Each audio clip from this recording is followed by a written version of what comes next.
thank all of you all for joining in today to discuss impact of data protection law on healthcare industry. During this roundtable, we'll delve into key provisions of new data protection law, examine potential effects on patient privacy, medical research, and data management within healthcare industry. We will even explore the challenges and opportunities that lie ahead and discuss strategies to ensure compliance without compromising patient care and innovation. By exchanging insights, experience, and best practices, we hope to foster a collaborative environment where stakeholders from healthcare and sector can gain a comprehensive understanding of new data protection law and its implication. Though this dialogue, we aim to identify potential solutions and recommendations that can help us navigate this complex landscape effectively. I encourage all participants to actively engage in this conversation, share their expertise, and contribute to fruitful and meaningful discussion. Together, we can address the challenges and seize the opportunity presented by the new data protection law, ensuring the patient privacy remains paramount while facilitating the advancement of healthcare service and research. Once again, I would like to express my gratitude to each and every one of you joining us today. Your presence and participation is invaluable, and I'm confident that our collective efforts will lead to a valuable insight and actionable outcomes.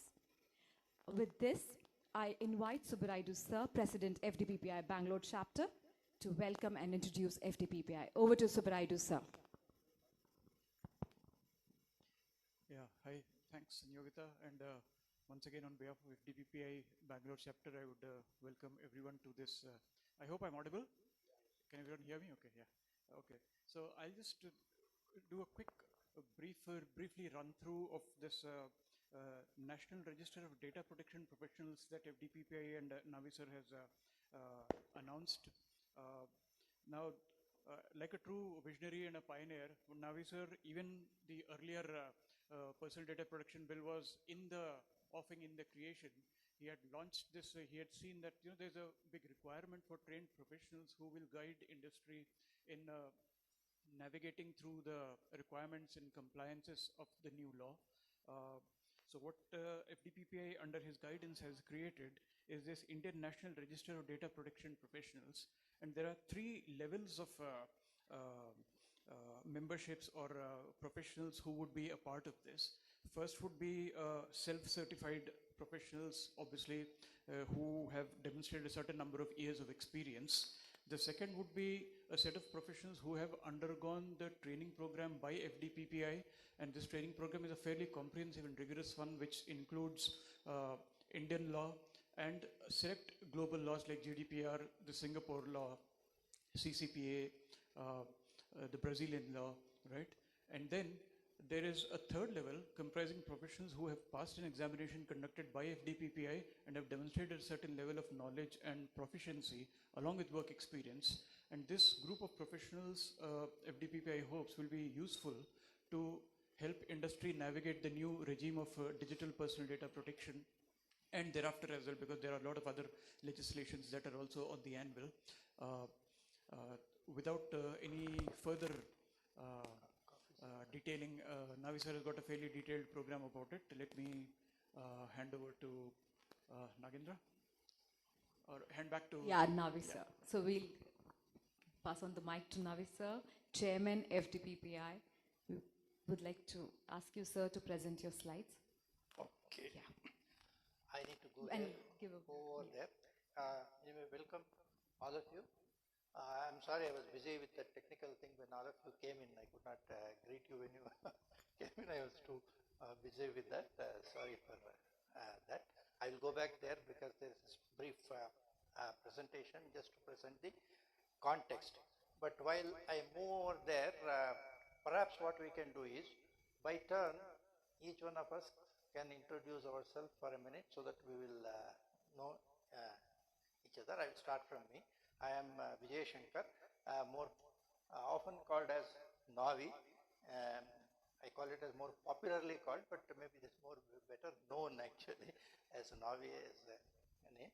I am the chairperson of FDPPI, but my background is I am a cyber law consultant from the 1998-2000 era, when Information Technology Act was yet to come, kind of a thing. Subsequently, I moved to privacy, and then before any law comes, I will be trying to understand that. So when the privacy law in India came, I'm working on that. Earlier I used to work on HIPAA. Okay.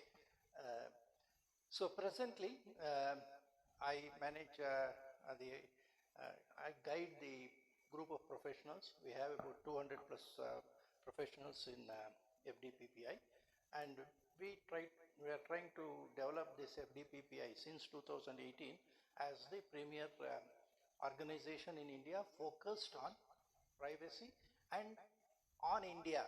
There is at present no other focused organization as far as India is concerned. There are organizations focusing on GDPR, etc. Who is focusing on the Indian regulations? If I am going to be a DPO in Bangalore, I should know more about the Indian law. So that is the kind of a concept. I also have to know GDPR, but that doesn't mean that I should ignore this. So we have kept our focus on the requirements of an Indian DPO kind of a thing. Over the last 3-4 years, we've been working. I'll got one slide. I will tell you about that.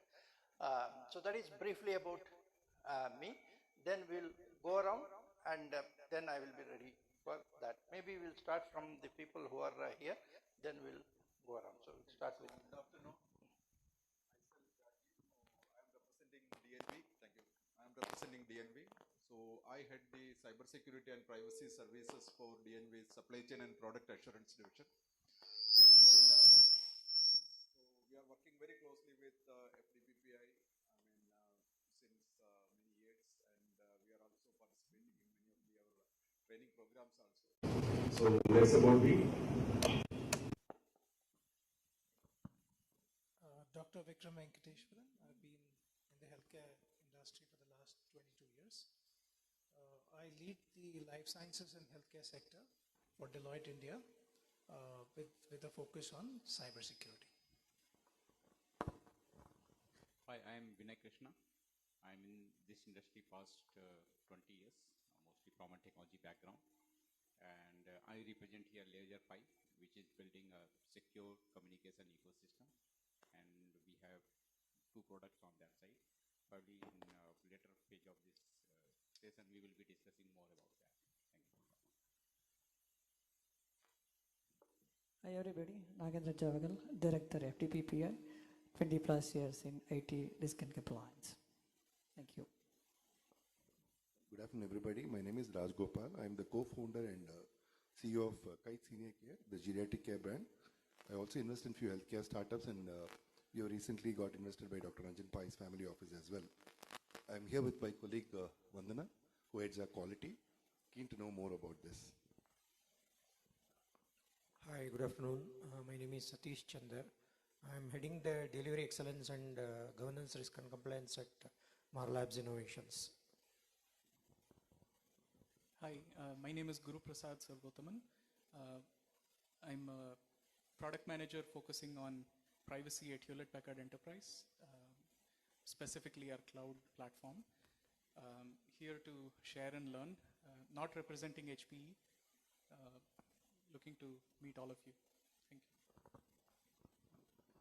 Yeah, good afternoon. I'm Jagdish. I'm part of Regulatory Affairs Group from Philips Innovation Campus, Bangalore. So, though now presently I'm handling regulatory affairs, but previous to that, I was handling privacy officer role for a research organization of Philips. Yeah, good afternoon all. Jagdish's colleague, my name is Ajit. I am from Philips Healthcare as well, and I lead the Artificial Intelligence Center of Excellence for the Bangalore part, and very passionate about the subject of privacy. That's why keen to learn a lot of things as well. Hello, I'm Manjunath. I work for TE Connectivity. I'm heading ISMS capacities in the organization. Good afternoon, everyone. I am Rupa Nagendra. I work for Health Docs, which is a healthcare organization software provider. I am running I am taking care of India branch here, and also I am the compliance officer for Health Docs. Hello, good afternoon everybody. I am Mahesh Rao. I head the new products and services part of DNV. I work with Rajiv. Before joining DNV, I was the CISO in entity data. Thank you.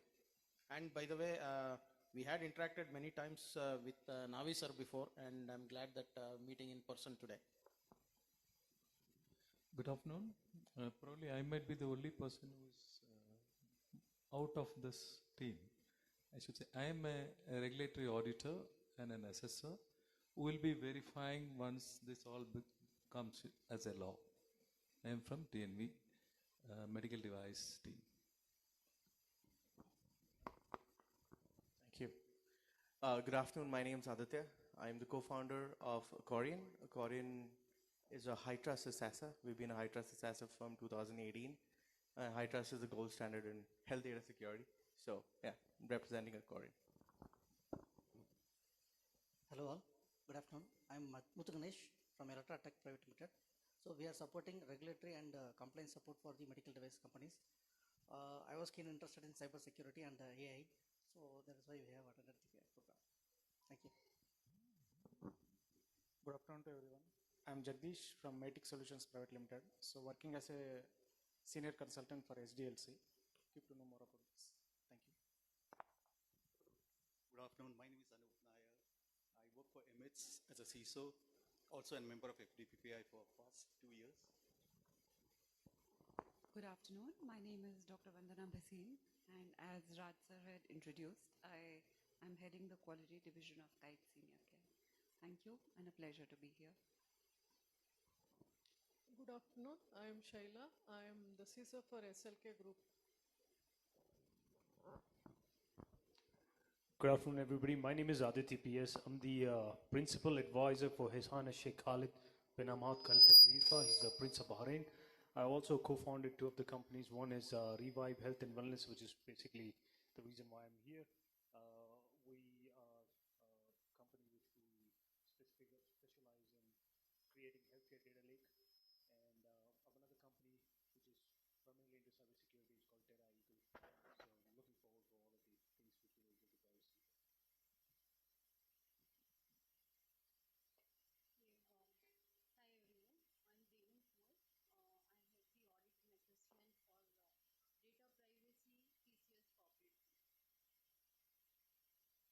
Hi everyone, I'm Devin Kaur. I head the audit and assessment for data privacy TCS corporate. Hi everyone, I'm Bhargavi. I work as an assistant manager with Deloitte India as part of their risk advisory function. Here due to the fear and the sheer interest in topic. Hi everyone, I'm Mohan Ramanujan. I'm into consulting in the areas of quality and compliance. I'm in the industry for the past 30 years. Good afternoon. I'm Suresh. I work as delivery compliance assurance head for America region, and I'm part of FDPPI since its foundation. This thing, so interested in learning new things from Navi sirs. Yeah, thank you. I'm Kodindaram, IRS retired person. I've been with Navi from the beginning. I have some interest in cyber law and cyber technology. I'm with him for that purpose. I've given my round of introduction, but I'm Servita Ranavre, and I head the Pune chapter for FDPPI. And I've been associated with FDPPI for past 5 years, and even currently as a role, I'm working as head privacy for ITLE Secure, and we are into cybersecurity awareness and privacy awareness, wherein we try to create culture for organization, wherein we try to bridge the gap between the stakeholders and the DPO office. So that's where our expertise lies. Very good afternoon. I'm Ramesh. I'm part of FDPPI with Mr. Navi as one of the director. I'm also associated with an organization called ZIS, where I handle quality, information security, and data privacy. Looking forward to work.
afternoon. My name is Santosh Thomas. I am working as an architect in Bleckerfeld, having around 2 decades of experience. Hi, good afternoon. This is Sujit. I'm general manager of Bleckerfeld, and today Abhinav will be showcasing our products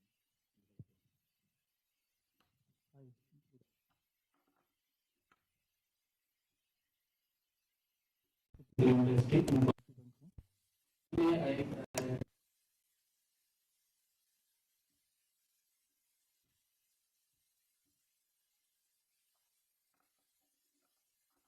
University. From last 4 years.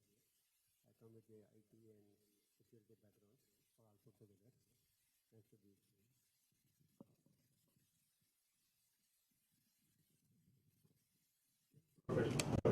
Hi everyone, I'm Samalita. I'm doing new law. I'm in my first year at PhD University.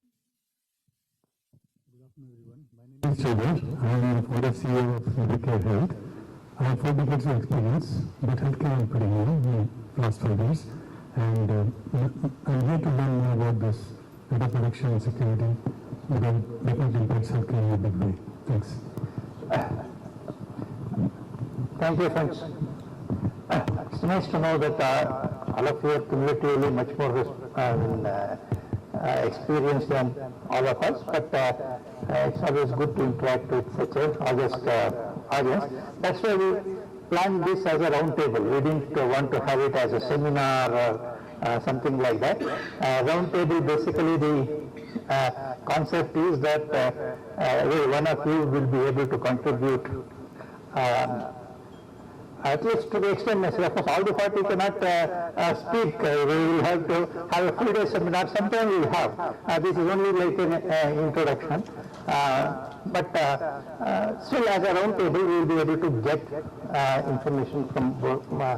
We have here, of course, our friends from Chennai, Advocate Karthikeyan. He is the president of our Chennai chapter. Sridhar. You want to introduce yourself? I am Sridhar. I have a whole business outfit called Nata Consulting Service. Okay, one of the hosting solutions and IT infrastructure services. Okay, Right. besides that, I am also the secretary of Service Security of India, Chennai. Okay. So we have, of course, chapters in various places. Chennai is one chapter, has come from outside, and Samyogita is from Pune. We have other chapters in Bombay, and we have in Nagpur, and we have in Bhubaneswar, and so on. So at least 3 chapter presidents are here, so that they can take similar programs in their domains. That is what we are expecting them to.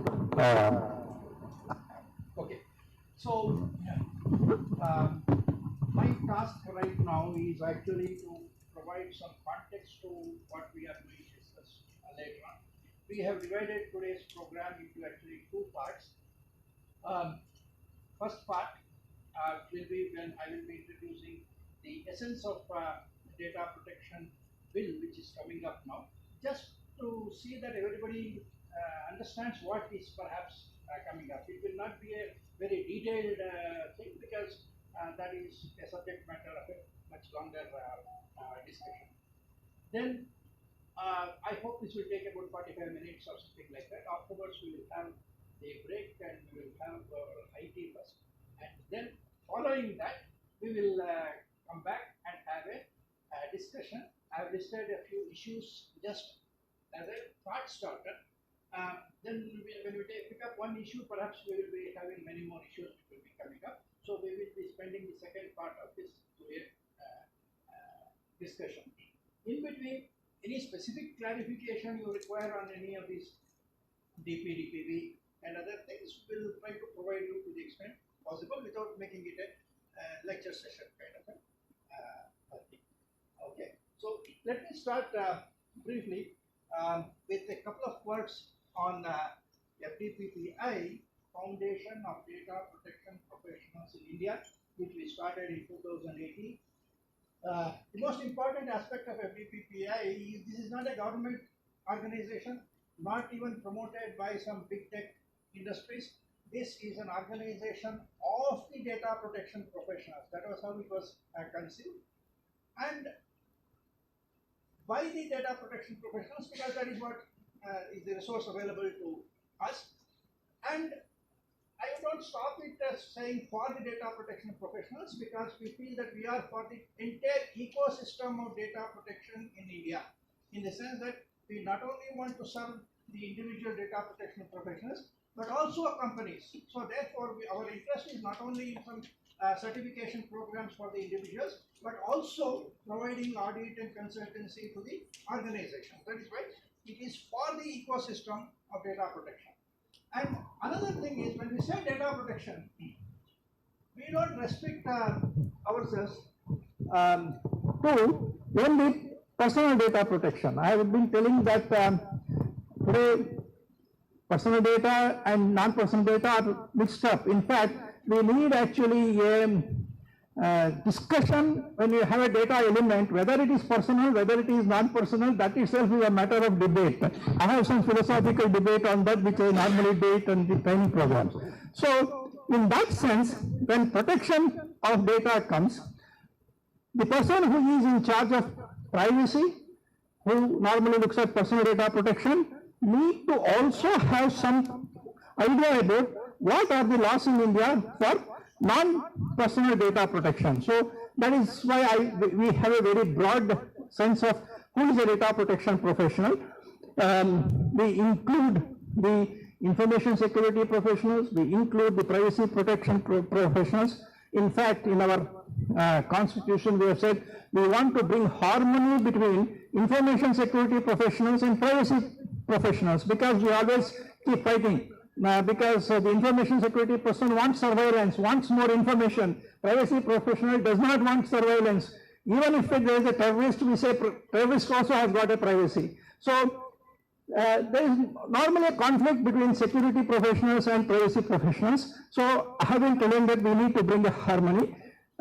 So now actually the situation has come where we have launched a particular activity to bring in this kind of a harmony in some way, that is through that Indian National Register of Data Protection Professionals we are creating, where we have said we will register privacy professionals, we will also register the cyber security professionals, but of course we will have some categorization for various purposes, but we are creating one uniform say platform in which all data protection professionals in India, whether they call them as privacy professionals or information security professionals, come together.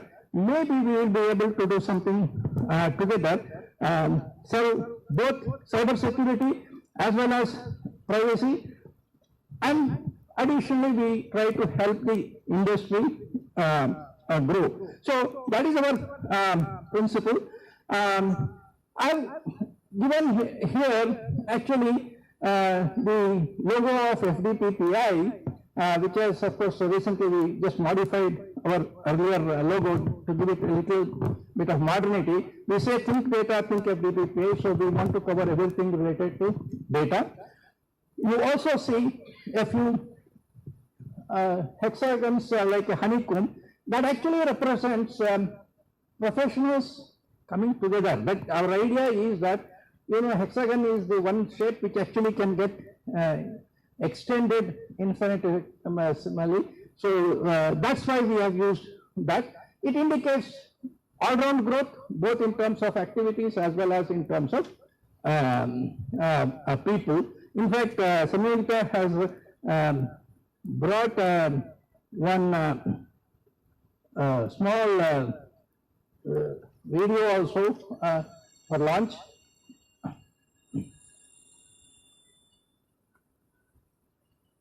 This is the logo which we are going to use. You also see two other pictures. I would like to tell you how that extends the philosophy of FDPPI. We have a banyan tree.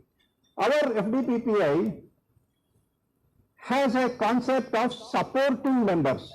That is, initially somebody like us will be promoting it, but one promoter cannot sustain an organization like this over a period. So we need others. So just as a banyan tree gets supported, say branches will come down and set up roots, and then they become the generation of new energies, we have created a set of members called supporting members who will execute projects with FDPPI under the revenue sharing program. They also grow, we also grow. We have about 40 plus supporting members now, out of which of course 25 or so are not executing projects because they are employees in some organizations. There are individual organizations who are supporting members. They do their business and sometimes they take the assistance of other FDPPI members, so it becomes business for the consultants associated with the FDPPI in a way. They get resources. So we try to develop the ecosystem that way. The other one I have put a lotus on a pond is because we know that if there is a lotus on a pond, when the water level rises, the lotus rises automatically. Likewise, every data protection professional associated with FDPPI will contribute to the development of the ecosystem and their own career will automatically be taken care of. I don't have to actually worry about my career if the data protection domain keeps on developing. So all of us, all our members try to contribute towards the development of the data protection ecosystem, which could mean that we will try to give our advice to the government if it is required, and when the government comes up with a law, we will give our criticism, suggestions and other things, and we will try to do our own contributions in terms of developing skilled manpower in India related to data protection. So certification of skills related to data protection obviously becomes one of our important activities. We have been conducting programs exclusively on Indian data protection law, exclusively on GDPR and international law, and on data audit skills. And we have combined all the three also and had a combination of a training program. In fact, in June 17th, along with DME, we are actually launching our next program. Some of you may wonder, when I say Indian data protection law, is there an Indian data protection law? Many people in the industry still think there is no Indian data protection law. This is not a correct interpretation, because Information Technology Act is the data protection law of India. It may be inefficient or whatever is that. Never be under the impression that there is no data protection law in India. In fact, Information Technology Act has got provisions under which a sub-inspector in charge of the police station can come and ask you questions about how is your data protection. Is there a breach? I have got a complaint that some breach is there. That much of power is there in that. You may not like it. It is not a GDPR supervisory authority asking you. A sub-inspector, if he knows enough about this law, can come and knock at your door and raise questions, because today's Information Technology Act has got this section 43 capital A, which is going to be replaced by this new data protection law, but it also has got a section 72 capital A, 67C, it has got 69A and B, they are all data protection related laws, and the old 43 itself protects data, whether it is personal or non-personal. It talks about both and says if somebody has suffered some kind of a loss, I can invoke section 43 of Information Technology Act. So the idea that there is no data protection law in India, companies can wait until the act is passed in the next parliament or 1 year, 2 years down the line, I personally feel inevitable case and taking advantage of the ignorance of the police. So when I started teaching cyber law initially, police were all very obedient. They were taking instructions from us about what is law. Once they came to know what is law, then now they are in turn teaching us. And now they don't ask us to conduct any training program. They know how to use the law. So data protection, fortunately, we are still in a situation where the police and others, they don't know. So they think this is something connected with internet, industry. If they come to know that ITA 2000 itself is data protection law, which has got criminal offences section, whereas GDPR or our data protection law will not have offence sections. It's a question of penalty. penalty we can negotiate, and if it has to be paid, my company will pay, I don't have to pay. But ITA 2000 is not like that. It tries to catch the individual.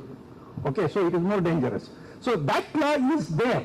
So that is why we say that when we conduct training program, we start from Information Technology Act and then move over to the new provisions, because the new provisions only become part of ITA 2000. ITA 2000 talks of what is called due diligence.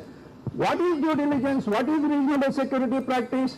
That is indicated in DPDPB.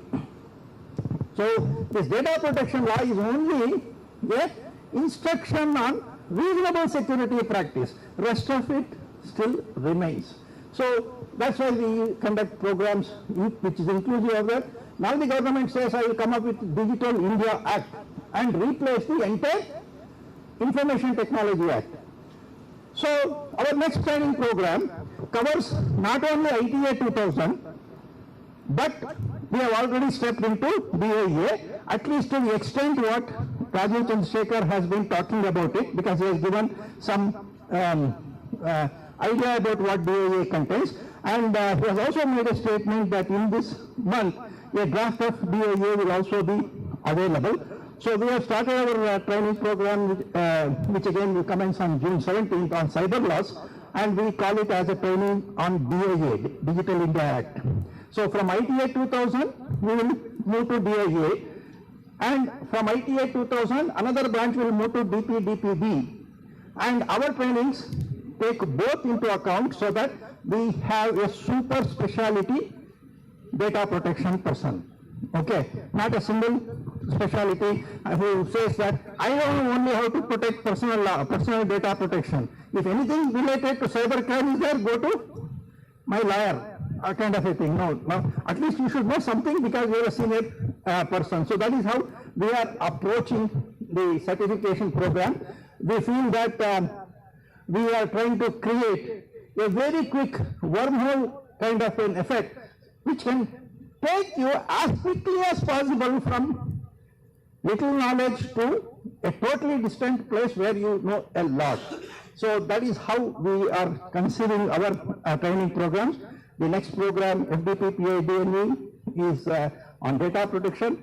We already had a DPPI Cyber Law College program on cyber law. Now I am trying to suggest to people, if you want, you take both, it will be beneficial.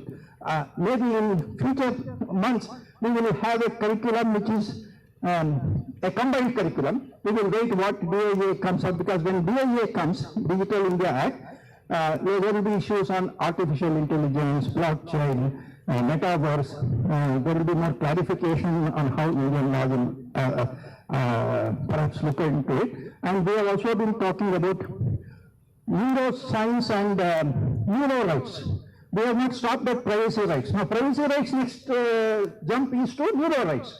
So we are trying to see whether something can be done on suggesting to the government on neuro rights, which is of importance to the health sector. We are trying to put all these things into our curriculum so that whoever goes through our certification program, he is ready for the future. He is not only ready for yesterday, he is ready for the future. Keeping that in our mind, the latest project which we have launched is this Indian National Register of Data Protection Professionals. In fact, that is being formally launched today along with this. In fact, our first certificates have been programmed to be released at 3:30. This is of course a sample in my own name because I have to do that for testing anyway. Okay, but the otherwise first official this thing, people like Subrayadi will should receive. Okay, I have already programmed it for release at 3:30, and we hope that this will become something like Hall of Fame for data protection professionals who should aspire to be present here. We also have a platform called Federation of Data Protection Consultants. Here we have that platform, so these professionals will interact with the industry which requires their services through the FDPC platform. So we are creating a exchange platform where industries will look for such. Tomorrow if the data protection bill comes, actually let us say in the best of our dreams we have always dreamed that it will come from tomorrow. So if the act comes, then suddenly some 5,000, 10,000 companies will be running to find a data protection officer. There are no data protection officers in India beyond 10, 15, 20 or hundreds, not more than that. And all of them will look for an initial DPIA or some audit, and each audit will take a few days. So they will not be able to be compliant in the next 1 year or so. So there will be sudden gold rush for this. So we feel that the CFC platform, supported by all these consultants who are accredited, is something which we are trying to contribute to the industry. This is what I call it as an ecosystem. On the one hand, we are training people, we collect fees, and that is also a revenue for FDPPI, but we don't end up there. We want to create an opportunity for them in this platform, and hopefully industries will realize that when they want a service, they will approach here. So this is the rough profile of the FDPPI. Now coming to this event, okay, we all know that health sector, apart from fintech, are the two most vulnerable sectors as far as the data breach is concerned. Because fintech, there is immediate possibility of making money.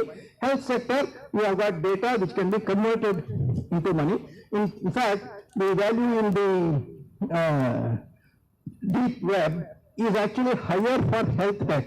In fact, it could be around 250 US dollars according to whatever index they have. It's slightly more than the fintech. So therefore, hackers are looking at health data to make money. We have seen that AIMS also has very recently faced several ransomware attacks and extracted money from the organization. It will happen with everybody else. Most of the time organizations don't speak about it, but several ransomware attacks have hurt companies even in Bangalore. Regulations are already there, as I told you, in the Information Technology Act. Don't be under the impression that it is not there. There is also this Ministry of Health directions on the EHR guidelines. Maybe that is more commonly looked at from government hospitals, but I think that is actually a reflection of HIPAA. Actually, this EHR guidelines is just a copy of HIPAA. Maybe it is slightly advanced in terms of technology. EHR guidelines appear to be one step ahead of the HIPAA High-Tech Act itself. So somebody was talking about high trust. Okay, so India, we have the ITA 2000, we have the EHR guidelines. They also wanted to have an act called DISHA, but you know that was dropped because the Data Protection Act came. But there is going to be regulations. As long as it is not there, we can enjoy, but it will be definitely there. Most of the Indian companies like you may be adopting HIPAA as the standard as far as your activity is concerned. And in fact, we sometimes receive requests, I want a HIPAA certification. Most of the time, I tell many of the companies, yes, okay, as a standard it is okay, you want HIPAA certification, we will give you that. But actually you need to be compliant with ITA 2000, of which HIPAA could be a reasonable security guideline. That is how we have to look at it. But if I say that, some companies will think that I don't know HIPAA, so they may go away. So we say, okay, we'll give you HIPAA consultancy. But when we take it up, I normally tell them that it is part of the ITA 2000. You have to be compliant with ITA 2000. You have set up an office in India. So geographically you are located here. So local laws will be applicable. So now this DPDPB, Digital Personal Data Protection Bill 2022, which will become an act. We are already in 2023, so it will be Act 2023. I hope it will not go to 24. Okay, that is coming up along with the DIA. Our Minister Rajesh Chandrasekhar has named the DIA as DIA 2023. We asked him during our interaction here, do you think it will come in 2023? And of course he was optimistic and said their intention is to bring it. Of course, DIA is very complicated, much more complicated than personal data. So we don't know. But anyway, when both of them come, we will have a new set of regulations which all of you need to look at. So what we are suggesting is DPDPB is expected to come in the next session. It is something which all of you need to take steps to be compliant. No compliance can be done overnight. In fact, it takes months to understand any compliance. So if I am a responsible corporate entity, I should start working on it today to be compliant after 1 year. Okay, anything below that will be difficult, particularly companies which have got thousands of employees, to even conduct an awareness training and make everybody understand and then accept and really absorb. It's a time-consuming process. So it's better we start early so that we will be able to move ahead. Our DPDPB 2022, the way it has been drafted now, it is drafted as a very small 30-section act. Earlier version was 98 sections, GDPR is 99 sections.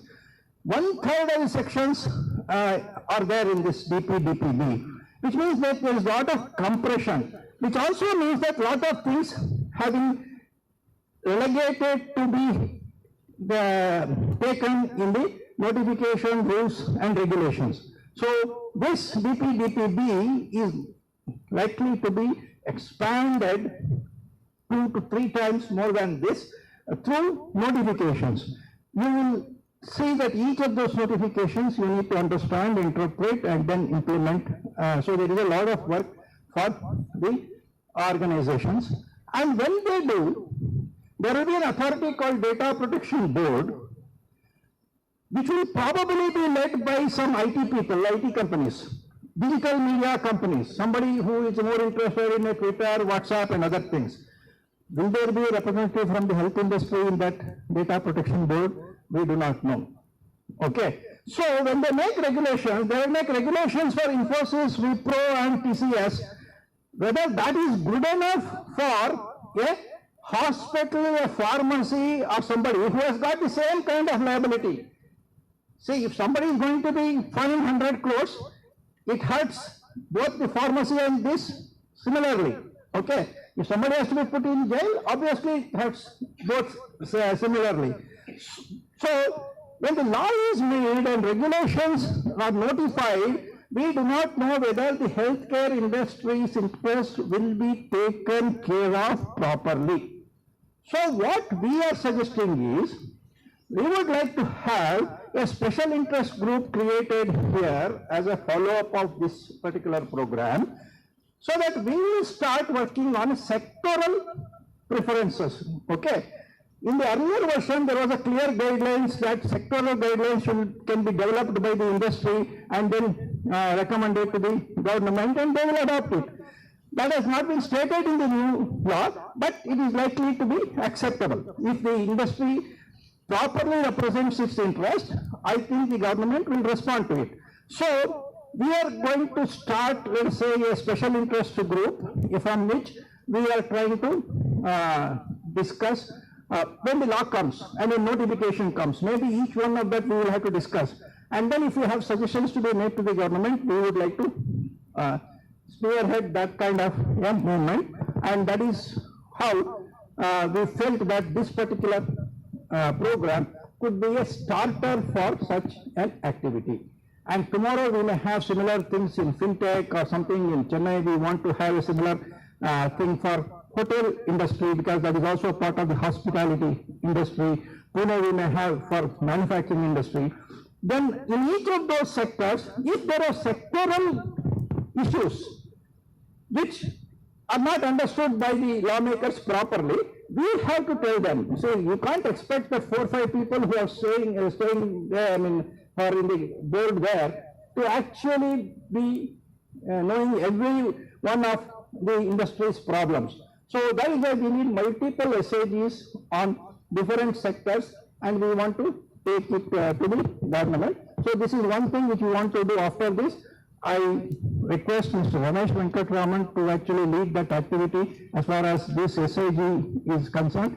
He also works in causes, so he is associated with the industry, health related industry. Whenever you go and give your eye scan, there is a lot of cyber security risk involved there. No? So that is the most sensitive biometric, okay, and that will be there with whether specs manufacturers or specs shops and other things.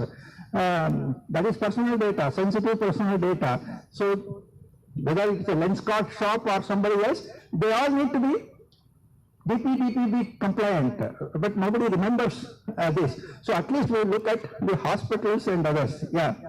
If they verify the eye, the printout will come. There is no data stored there. Output is only a printout. So in that case, how this is going to affect? I feel most of these eye doctors have no records. When you go next time, they are able to open their computer and see. That is a prescription. No, even the No. Autoref cannot record it. Autoref, because I am certified. So Autoref can only bring out a printout, and that's in there. There is no record on that. Okay, that's already security has been implemented perhaps in that. I don't know whether everybody else agrees that they are a measuring device. It measures. That's okay. You said something. Okay, but the measurement of eye is taking away biometrics. So it is sensitive personal information. If they don't store it, we can say that there is a policy for removing the data after the purpose for collection is over. The Privacy Act only says that collect it for a purpose with a consent, and then after the purpose is over, destroy it, and destroy it forensically so that it cannot be recouped. Okay.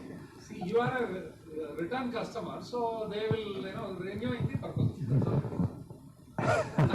Fine, that is fine, okay. But whether they are doing it consciously, knowingly, I don't know, because they have never asked me consent of that nature.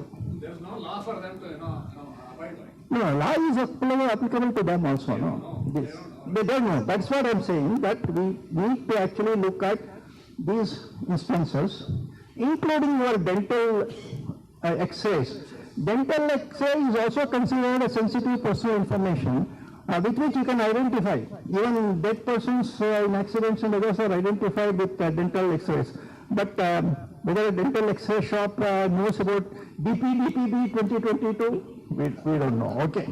So anyway, there is a lot of things which we have to do, and that is where this SIG can try to develop self-regulatory practices for small, medium, and large. We don't want one law to be applied to everybody. Okay. So I hope that in this roundtable we will all be able to put our thoughts together. Now, just to make our discussions in second part more fruitful, I am just giving a few slides of information connected with data protection law. As I have been repeatedly telling, India entered data protection regime on 17th October 2000 with ITA 2000. I am willing to discuss this, debate it with anybody if you want. Okay. The first version of 2000 was not fully oriented to data protection, but 2008 version had a lot of things devoted to data protection. It appears there as a cyber crime definition, but every cyber crime definition is telling you that if you don't follow some procedures, you will be going to jail. For me, it is a direction for protection, not the possibility that one can go to jail or pay a fine. That is for lawyers actually to take care. Lawyers will look at that and say if there is a violation or contravention, this is the consequence.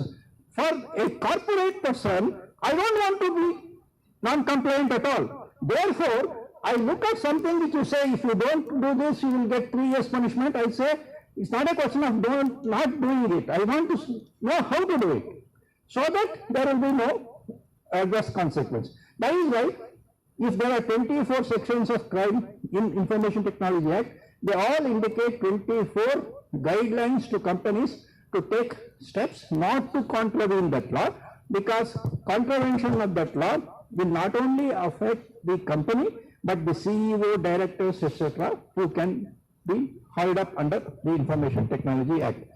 So subsequently, as I told you, EHR guidelines are there, and now DPDPB is there. This is how data protection law is there. All of you are aware that data breaches are happening in India, and it is happening in the health sector, though no big voice has been raised. Dr. Lal Path, I think the number of data sets lost was about for 70,000 patients, several lakhs, okay. And the data lost included all such sensitive information, including your credit card numbers and other things. But what happened? Nothing happened. The share price did not fall. On the next day I was watching, okay.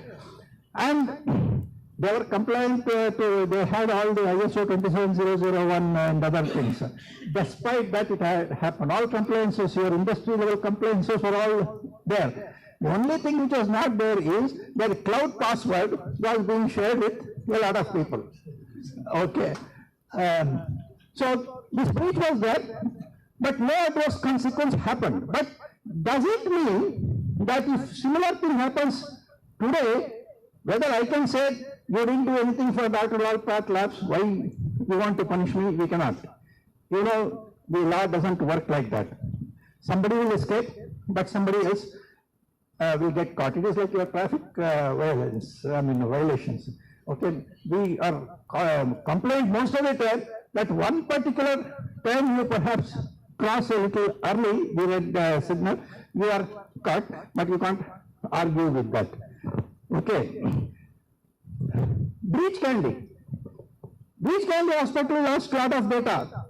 Again, it was whatever you call as DICOM images or something like that. Millions of data. Nobody asked any question to Breach Candy Hospital. No media person raised a question. I wrote that Breach Candy data breach incident could be the I love you moment. What I mean by I love you moment is, there was a virus called I love you virus. Way back in 1998-99. It was the reason for India passing the Information Technology Act quickly. They were holding a draft, and like what they do now, they were just skipping over the draft.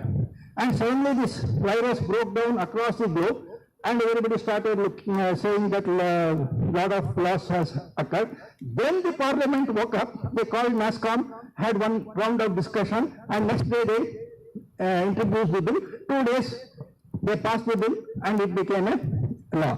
So when Breach Candy happened, I thought this will actually generate the next DPDPB implementation, but unfortunately that did not happen.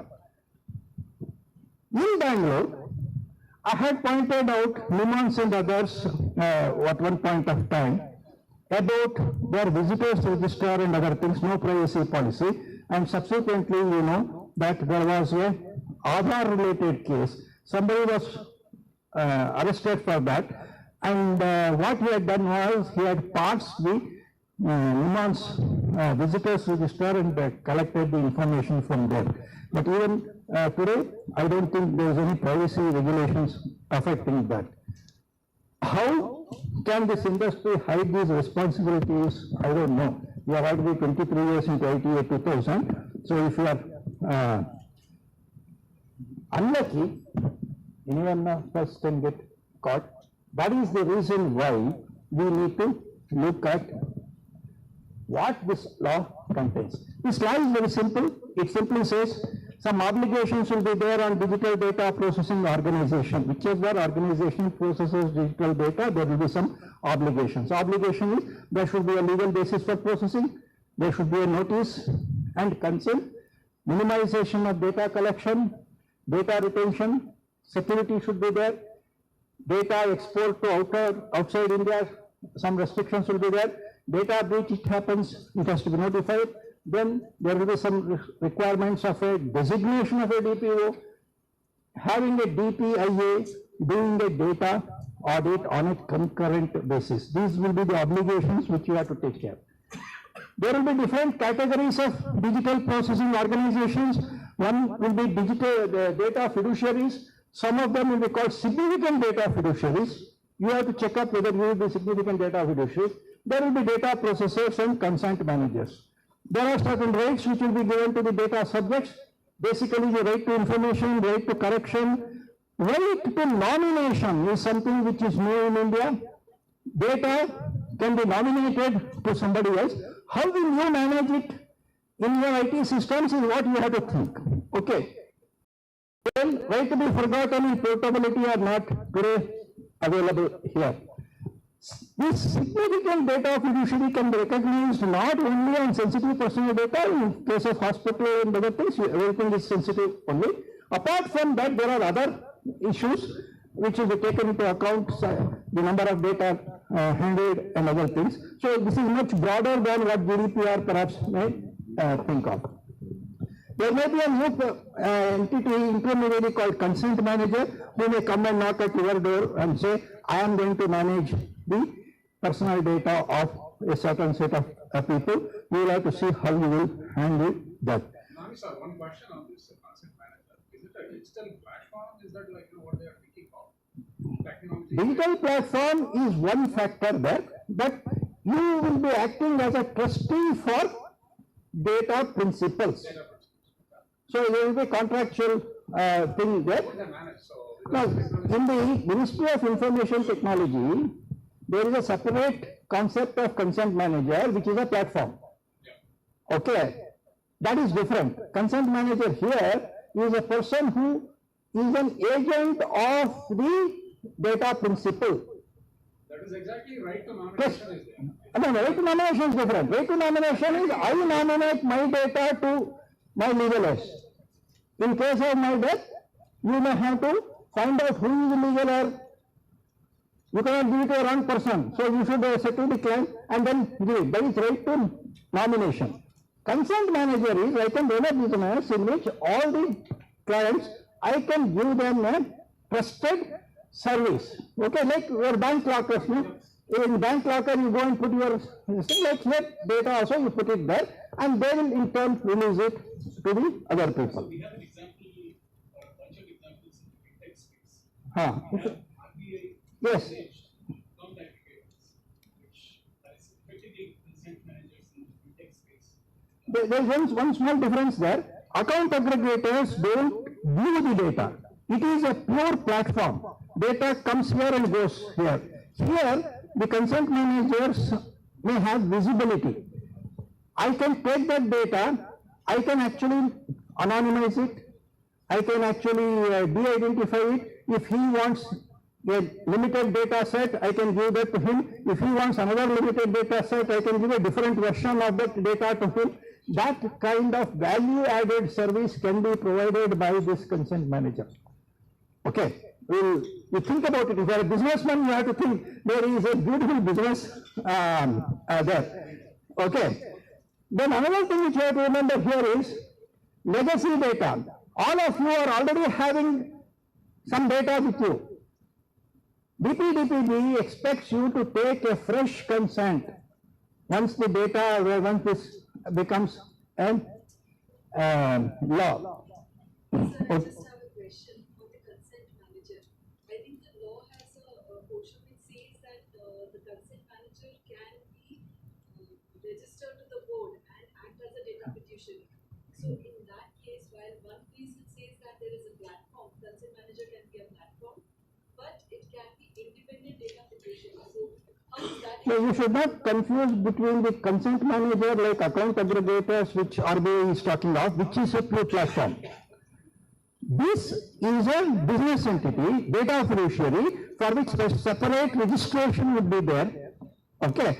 And I say that this visibility also is there, that you can view the data, you can take that data and then do this anonymization and other things also. So there is a difference between the two. We will perhaps, when it's required in the next session, we will try to discuss more about that. Yeah.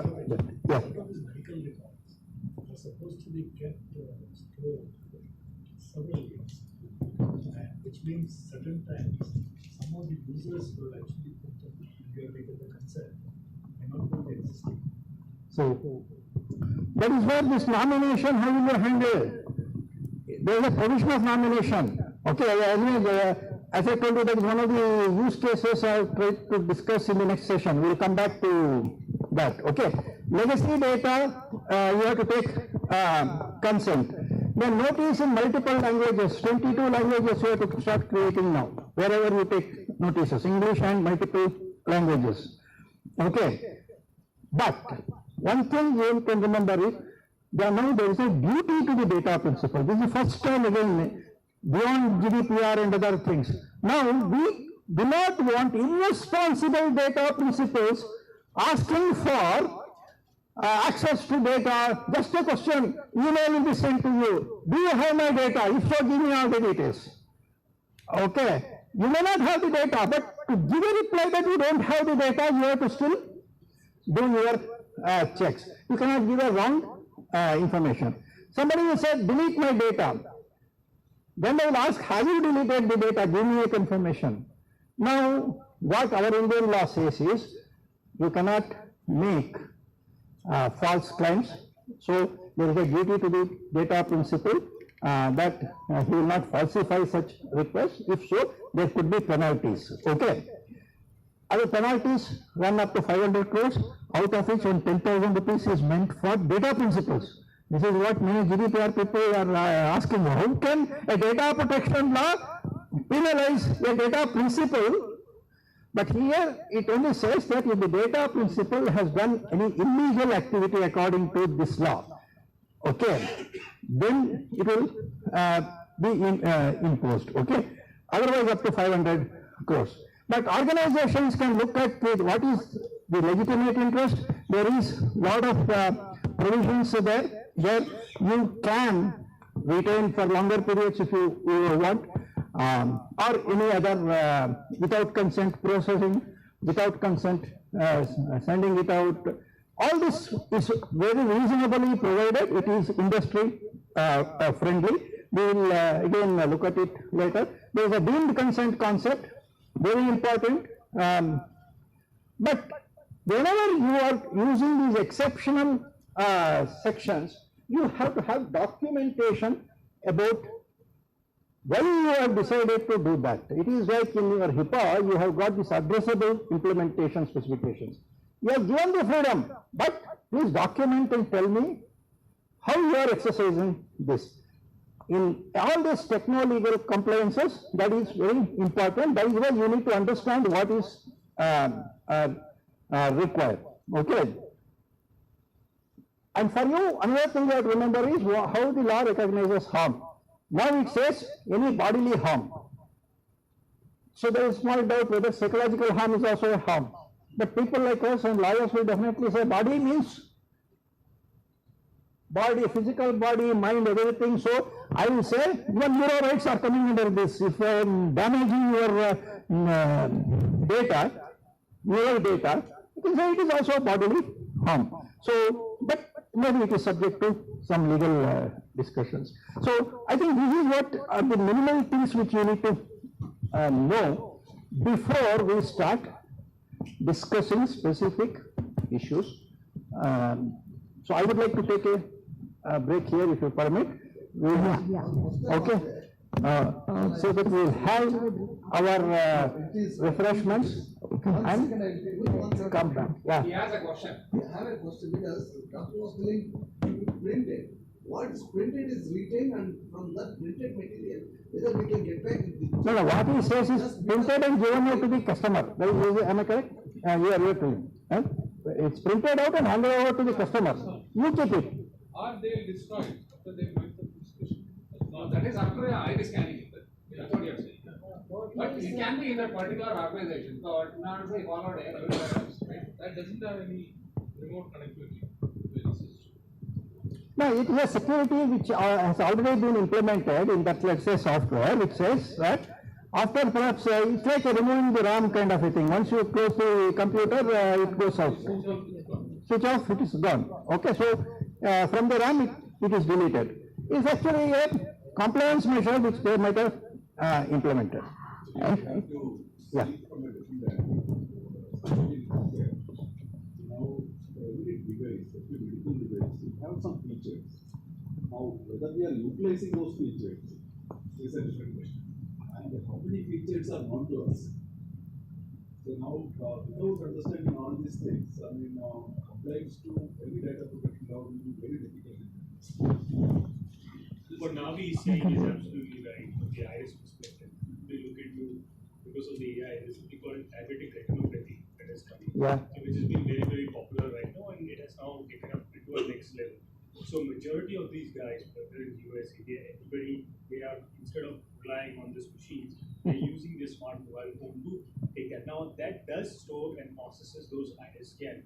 And the question is what are you going to do? Because at the end of the day, the doctors or whoever is healthcare service provider, they're using that as a baseline document to again see how they are progressing in this particular disease and their condition.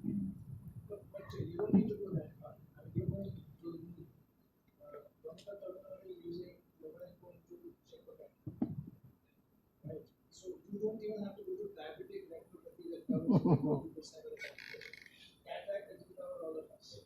So that's a large, significantly large data processing body. And what are you going to do about it? Because with your eyes, I can kind of do it. Yes. Right? So I think now there are quite a few issues that we need to discuss. And once it goes to Android mobile, it is gone to the world. Okay, this discussion is heating up and we want to take this discussion ahead after the break, ladies and gentlemen. Hope you are enjoying so far. Now it's time for a well-deserved delightful tea and a nice experience.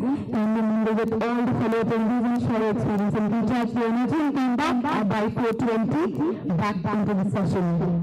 Looking forward back.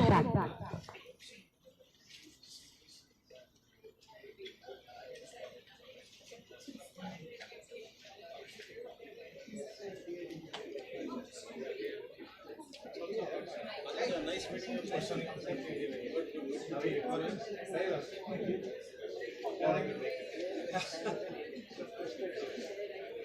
So, Rajiv, proceed with respect to the NDA and other things. So I remind him because so after that only, I have some information as I said.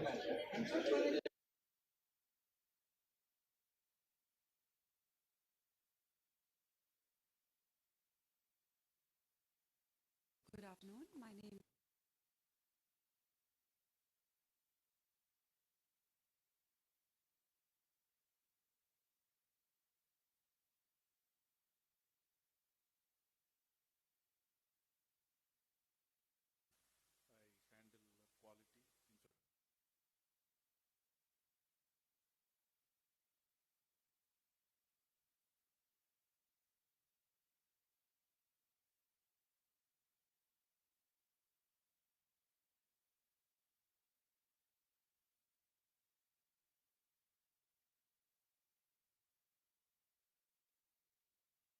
The concept is that every one of you will be able to contribute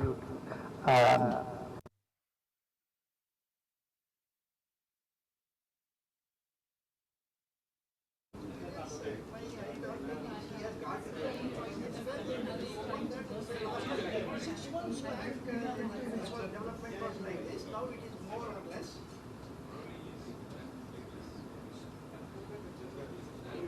And I consider, no, without that, he cannot give me that advice. That what has been developed.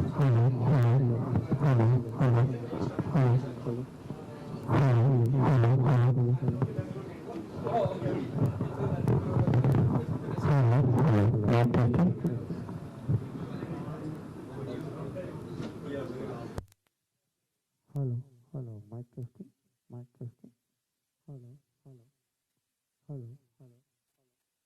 hello, mic testing, hello, mic testing.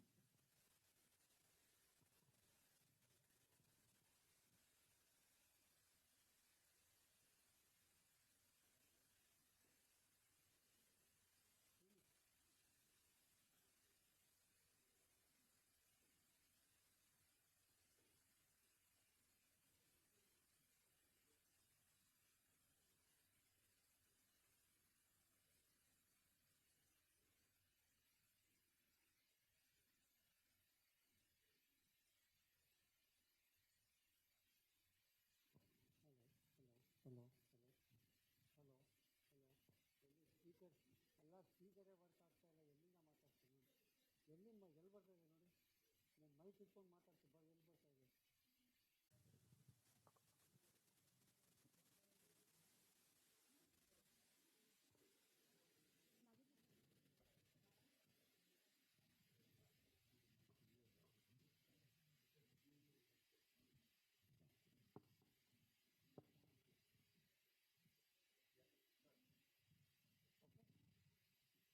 friends, we'll start. I have got a list of issues for discussion.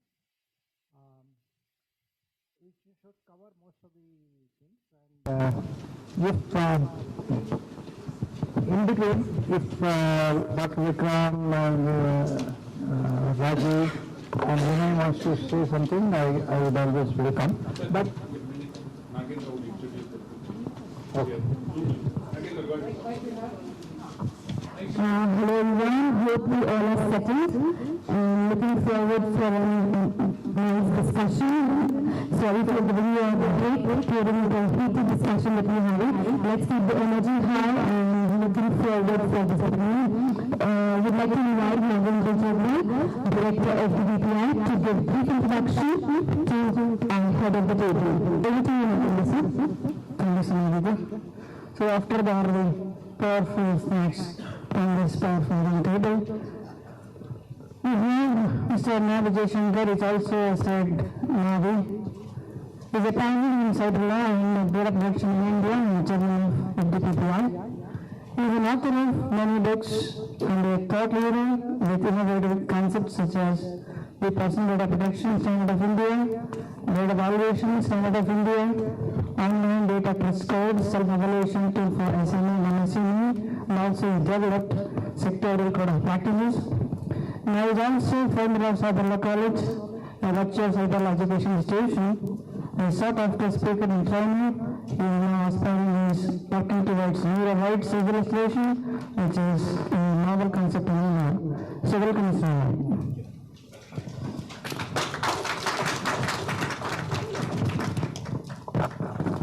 And now we have Mr. Rajibhanikam, who is the business head, cyber law, security and privacy services in DME. Raju has extensive industry experience and has been managing the cyber security and privacy assurance business with a large contingent of independent auditors and managing relationships with leading corporate entities. Welcome, Mr. Rajibhanikam. We have Dr. Vikram Venkataraman, who is a partner with Deloitte India and has more than 21 years of experience in life sciences, healthcare industry, digital transformation, product development, and cyber security. Dr. Vikram comes with life sciences and healthcare organizations on key aspects like patient experience, clinical operation efficiency, and digital health. Has led engagements on integration of technology with life sciences and healthcare processes and creating secure solutions for delivering care to patient community. Welcome. And from technology side, we have Mr. Vinay Krishnan here, who is the founder and CEO of Ledger IT Solutions, a Dubai-based IT company having development center in Bangalore. Ledger firm has developed a secure email and secure chat with offer end-to-end encryption. He is also founder and director of technology of Tomorrow Software, founder of Technical Agility Institute, and creator of Technical Agility Conference, that is called TAC. Welcome, Mr. Alright, so along with great combination of industry, legal, and business experts, we are going to have a greater discussion on this roundtable. Over to Mr. Nandi. Thank you. Thank you, friends. We'll start with a simple instance, which I think many of you might have already encountered. So I think it will be good to start with that. I'm talking of a scenario where a patient who is declaring himself to be a EU resident is admitted for treatment and he is claiming privacy rights under GDPR. This is a Bangalore-based hospital who is claiming rights under GDPR. hospital administration thinks that this is not only admitting him or giving him some specific treatment, they need to also consult specialists. Some of them may be abroad, some of them are outside this hospital, and they contemplate to use him if necessary run out a surgery from a foreign surgeon. The persons who have brought this patient to the hospital are not his relatives. Okay, so this is the situation. We will have the views. Maybe we'll start with Dr. Vikram himself. If such a decision has to be taken by the hospital administration, how do we react to that? President, practically most hospitals don't have data privacy officer. So this will be the headache of the CIO. It will be the headache of the COO who will then push it to the CIO. And the CIO will first probably look at the IT Act and see what he needs to cover from that angle. Then he will look at GDPR, see what he needs to cover from that angle. And then he will most probably look at the foreign surgeon and see which country he is coming from, and see if that any rights from that angle, any law there needs to be looked at. Finally, he will most probably get a consent from someone, consult the company secretary if it's a listed entity, to look at any issues around materiality or LADR, etc. Finally, he will go to the legal practice. That is, and most of them have very small legal practices, so they will go to the law firm who will do the due diligence on their behalf. So this is what a good hospital, a corporate hospital which constitutes 50 to 20% in India would do. Practically. Anybody else having similar experience actually in hospitals?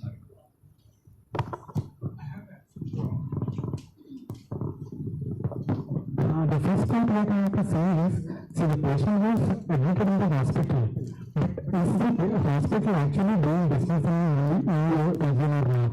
If one or two patients coming from the EU region because of an external emergency, it may not be mandatory they have to be combined with GDPR. But they are not actually doing business for a European region. Or even if we have to confirm that the hospital is taking the money, currency, everything from that specific country for doing the business or not.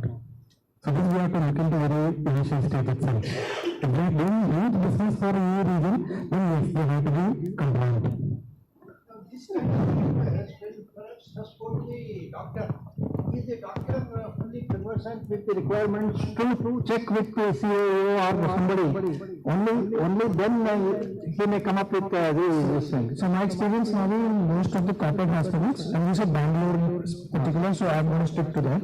The three cities in India where the knowledge on these matters is relatively high. We have a high degree of foreign patients we get. That is Chennai, Hyderabad and Bangalore. And the next I think Mumbai and to an extent Ahmedabad, because these are the 5 centers where maximum foreign patients come, out of which European subjects are very few. Most of our patients are coming from Africa and from Middle East and to an extent from Southeast Asia. So the laws are not very strict there. But when it comes to GDPR, and we said Bangalore, even if we don't have business there, as is a European subject, the law is applicable, right? And most of the hospitals in India, at least the corporate ones, they have had some kind of a GDPR assessment done to understand. Do they have all the requirements? I don't think so. But what happens is what I read from the GDPR part is, like when we do business for them, then we have to look into it. And if some people from EU comes to India or anything, and like, okay, if one or two people, like if you say we have running a small business, running a restaurant. So if you say like, okay, European person goes there and have some food, he has to pay with his card. So actually it's not like the restaurant person is saying that, okay, I want an European person to come and do the business. It's up to the European person who wants to come or not. The same way with the hospital. No, this as per the GDPR only I'm telling you. I get your point. Now the point on this is, don't equate a restaurant to a hospital. No, even if it's a hospital, definitely it's very clear. Because it's an easy example I told you, right? Because how if you see the patient who has come up, right? He has come up in a critical situation, right? So we don't look at the GDPR part or anything at that time. Very importantly, we will see that the patient has to be taken care of. And if the person goes to the higher level and look at these stuff, we don't know whether the hospital will be able to save the life of that patient or not. Yeah, see, it is one last thing I'll tell you. As an individual, you can say that. But when a hospital is a legal entity, which has laws governing it, they will probably take double precaution. See, I agree to you. I agree to your point, right? In case of Indians and people of Indian origin, usually we will not look into all this in case of emergency. That is a big thing that happened in COVID, right? In COVID, we have to admit a patient, we are not looking at all these requirements, right? But a European subject, you will still have to look. I think Ajit may be in a better position to answer because they are a Dutch company and they are subject to all European laws. So Ajit, you can probably. Before that, I would like to add something about the legal issue. We were talking about whether he is having commercial breeding or otherwise. That is not the criteria. Whenever you are attending to a European Union, when his personal rights are there, that country's law, as well as Indian law, Indian Penal Code also, if some harm is caused to the Indian citizen abroad, Indian laws are equally applicable in that country. That person can also be the victim of India, can pursue the perpetrator of crime in that country.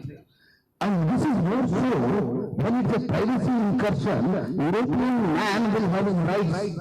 If he wants to extend it, his jurisdiction, the law provides the jurisdiction for it, and Indian law also accepts that.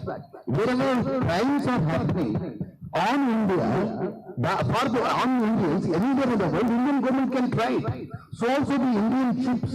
So the IPC is very, very clear. Secondly, Information Technology Act, if I remember right, correctly, sir, Section 75 provides such kind of thing. Similarly, other countries provide where the facility at that in India is being used, that country will sue. Certainly it will happen. It is breach of EU laws, as well as if some similar law comes in India, it is a breach of India. As in today, under IT Act, it is also a breach if this happens to an Indian outside. That's the legal stand. Yeah, my point here is, I completely agree with you. So here, there are two aspects we need to see it. One is now a hospital or completely in India, it is a domestic entity. So do they need to complete the GDPR? Absolutely no, it is not a requirement. It is not a requirement. Now, coming to the patient, he is from an European Union, but definitely we need to respect his rights wherever in the world, we need to respect his rights. Now, if there is a breach in this hospital happened, on the data breach happened, yes, definitely it is a crime.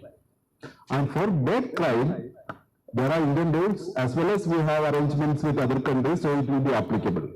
Now for this hospital, it is not required. For them, actually, compliance to GDPR is not mandatory. But for the patient, the hospital should accept or his rights. It's on the moral ground, that's all. Yes. You cannot push the Okay, now legal perspective over here. Because my point here, Raju, I will go with you.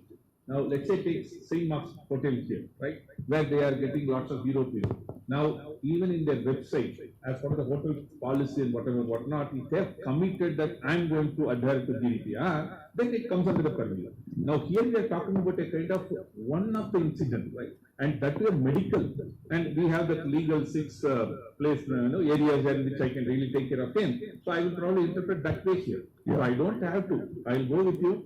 Unless and until the hospital has committed itself that I am going to adhere to so-and-so laws, and if they are not adhering, then it's a problem. Otherwise, I don't exactly. And on the lighter side, at the end of the day, it will be the responsibility of the European Union citizen to see actually, okay, if this hospital is following the GDPR guidelines, then I will go there to avoid all the legal hurdles.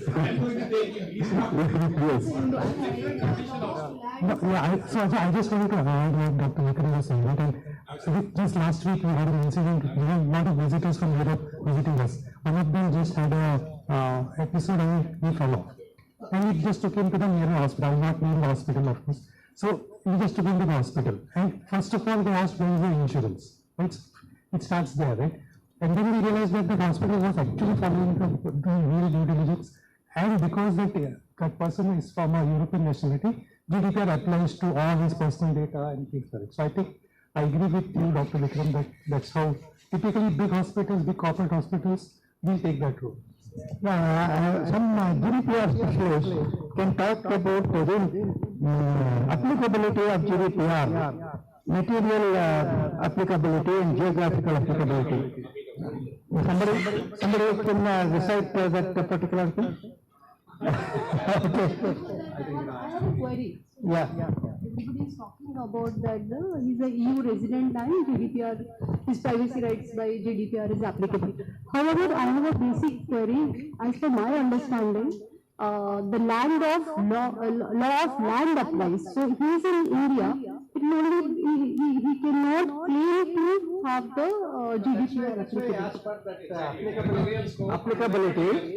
GDPR is applicable for data collected and processed in EU. Here it is actually transactions are happening outside EU. So it is difficult to apply GDPR directly. And what you are telling was in case the hospital markets its services, I understand. The hospital markets its services, and thereby this person has come as a part of that marketing, then they have got more obligations, okay? But in most of the health cases only this happens. An accident victim or somebody whom some unknown persons will come, there is no family member to give you consent, and he is maybe in coma, so he will also not be able to give consent. So there you have to apply your legitimate interests, whether under Indian law or under this thing, or medical emergency. Medical emergency is acceptable even in GDPR as well as in Indian law. And as a doctor, you have got a first duty to provide the service. The rest of the things will come later. Okay. Plus, GDPR is a class committee. I will ask him to read out that article. Sir, I think one of the fundamental principles of healthcare is, I think that there is a simple principle called do no harm. So obviously under that principle we can dictate it, but rest of things will come later as it goes into that, I guess. Sir, I'm just reading Article 3, applicability, territorial scope. Right, applicability. EU GDPR covers the organization based in European Union which process the data of the data subjects in the EU. Clear.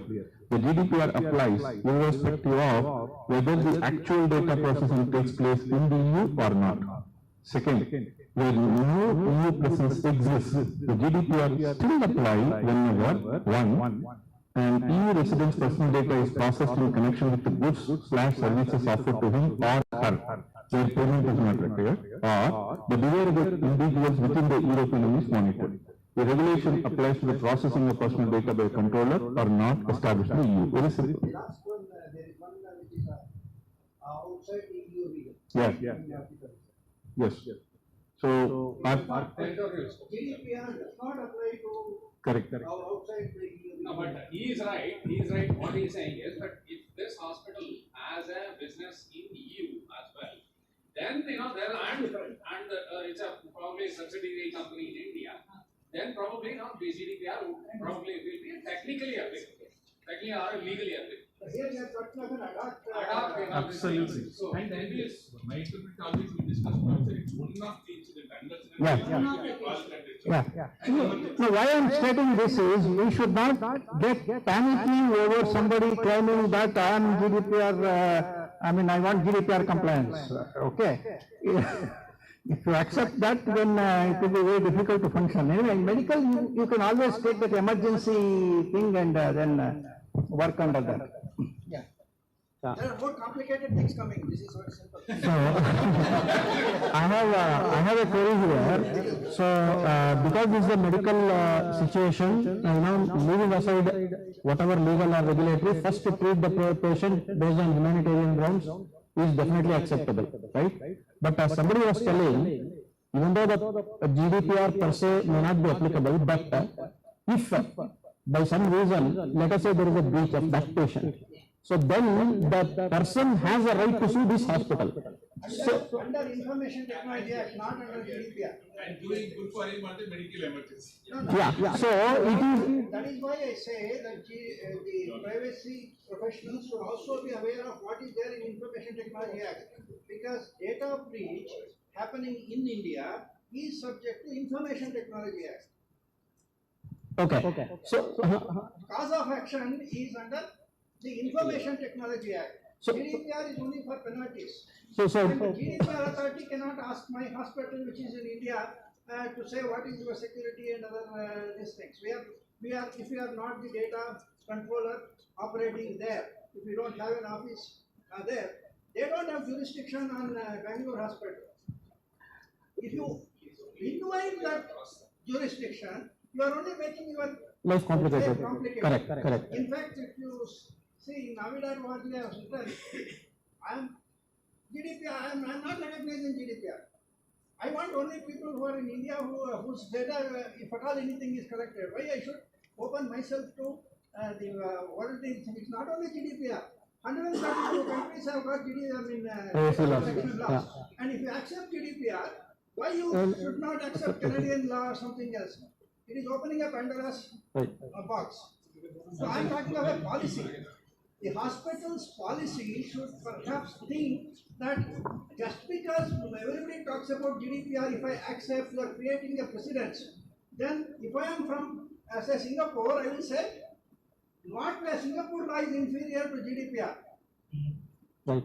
You are discriminating. Irrespective of the service and irrespective of the So policies will which have to be country drawn is in the hospital about emergency cases like that. If such a thing happens, how do we handle it? Because So just 1 minute, sir.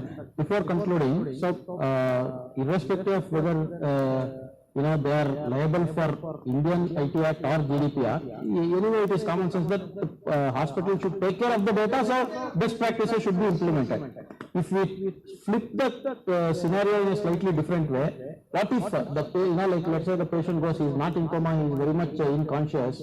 The doctor asks some of his medical record or history. What if the patient himself says, I am not going to reveal my medical data, but I still want the treatment. So then what is the situation? if you want to try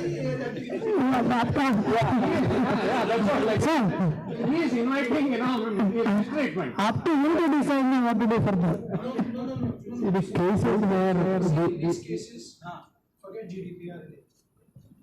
The right to treat. The right to treat is with the hospital and the doctor, right? Even in emergency use, it's not that any doctor can pick up anything and do emergency. You have to take there's a protocol. You have to either go to the medical superintendent or the head of department or the CEO in some cases to get a sign off that I am treating this as an emergency case, right? And they have templates and everything for it. Large corporate hospitals does. But if you're going to act like this, that I'm not going to tell you anything, you figure out everything, look at me and figure out, then the doctor has the right to refuse. That is clearly there. The only entity that does not have the right to refuse is government hospitals. For a government of India citizen, they cannot refuse. They have to treat still. And in that case, if you see, government hospitals are not liable under IT Act. Government hospitals can get away with a lot of things because their duty is to treat. So whenever there's a road accident, train accident, they will first take to the government hospital because in that case you don't have to do the normal protocols. And why we are considering only hospital? It may be any service. It may be restaurant service. No, but this is about healthcare. The discussion is about healthcare. Continuing the same situation, what if there is a adequacy status between both the countries? For example, GDPR on let's take the IT Act is adequacy status. What happens then? It is not the right way. If I say, let's say tomorrow we are coming out with DPDPB 2008 election, what if there is an adequacy status? What happens then? If the information is being processed in India, it is outside the jurisdiction of GDPR. Period. That's all. See, Nagendra, even if adequacy status were there, it is only giving this thing for you to transfer freely between two countries. The data transfer is freely, transferable. See, That's the only advantage you have. applicability has to be looked at what data you are processing, whose data you are processing. Both you have to take into the where you are processing. Okay, here the data is Indian. The fact that he met with an accident here in this road is a local data. He has been brought here to my hospital, local data. Okay, what is the information generated in EU is not there now. Okay. That is Article 3 of DPDPB, which is material scope, right, which talks about clearly the regulation does not apply to the processing of personal data. One, in the course of activity outside EU. That's all. Don't stop. You just stop there. That is applicable here. Interestingly, the third bullet, C also talks about by a natural person in the course of a purely personal or household activity. Now, I understand the meaning of personal, but in our case study, we might interpret medical as is personal, and the hospital may not be bound to.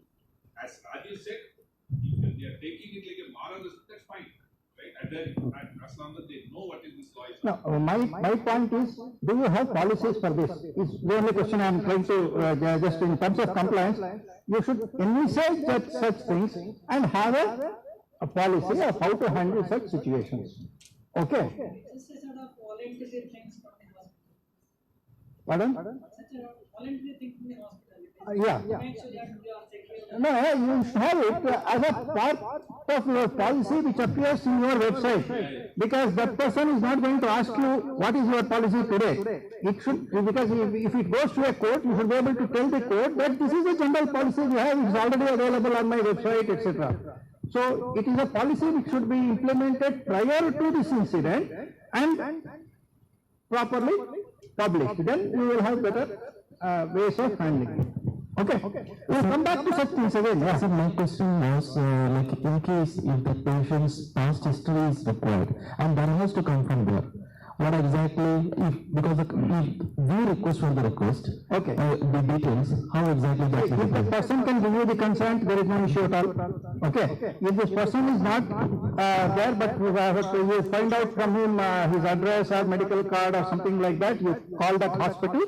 Hospital to hospital in emergent circumstances, you may be able to get the information, provided you document that under these circumstances we have sought it, they will give that information.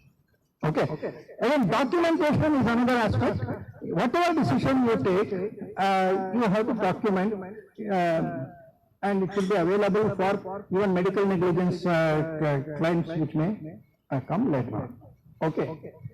Another simple thing. In India, we will be having a lot of illiterate patients. We talk of consent being an important aspect of privacy. Now, of course, DPDPB, that's why it says 22 languages. Your consent has to be taken in 22 languages, itemized consent. Now, I want hospitals to tell me what is their consent form, whether it meets the real requirement of whether GDPR or Indian this thing. Do you say it is for a person who is not in an emergent condition? Let us say it comes for what you call as elective kind of a thing. What information I want from you, how long I will retain. These are all things which are there in this consent, which apart from the risks. See, your medical council talks about the risks and other things, you may mention that. But what exactly you do for personal information? Is there any consent form which the medical council has prescribed, which is compliant with DPDPB?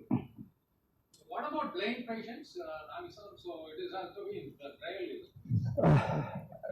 No, normally in contracts, if a person is blind, somebody who has got confidence has to read it and explain. You have given the answer to this also. Okay. Yeah. But any practical experience. Here also, if he is illiterate, you have to get somebody explain that in his local language, and that person should sign there. This has been explained, and he has understood it before providing the thumb impression. Thumb impression, if it is selected? No, thumb impression is acceptable. But a person who puts a thumb impression, there is a deemed implication that he may not understand. So this third party confirmation that the matter was read out and he has understood it before signing is essential. That will be the witness who has to sign. But that opens another Pandora's box because they are collecting biometrics. No, so there are two aspects to it, Tommy. One is, even if I take consent, there is a consent form which is not in line with our privacy bill. It is more in line with IT Act. I take consent two ways. One is, I will never take consent by myself. There won't be the doctor and the patient party alone. There will be a nurse or an orderly in the room, which is a witness that the consent was taken. In case a medical inquiry is set up by the Medical Council of India, then we say, okay, this nurse was there and in front of the nurse, this consent was taken. Second is, it has to be explained to the patient or patient party, what is going to happen now, what are the procedures, and in a language they understand. If you say, okay, I don't know English, then Hindi, I know Bengali, then you'll see nurses speaking wide variety of languages. So that is the second part. The third part is, in case there is a financial transaction, and even if there is no financial transaction, insurance or non-insurance out of pocket, you have to anyway keep the records for 7 years. The only exception being medical legal case. Somebody brought up medical legal case. Medical legal case is lifetime. You can never destroy that record. But for others, 7 years is a statutory requirement of Government of India. So you have to keep the record for 7 years. That means your privacy bill, when it's applied, the way it is applied today in a hospital, it has to exist for 7 years. So your costs are going to go up. And then if you want to add disability, like my friend got a braille. So bottom line, you're looking at increased healthcare costs. So those are my friends in the room who want privacy, which will get it. Be happy to pay up slightly extra. It will be like our Karnataka electricity bill, right? It's gone up now. We thought we get free bill, it's gone up. Right? So your hospital costs are going to go up. And that is not, see, hospitals pass on the cost, right? Where will they keep it? So these are the procedure.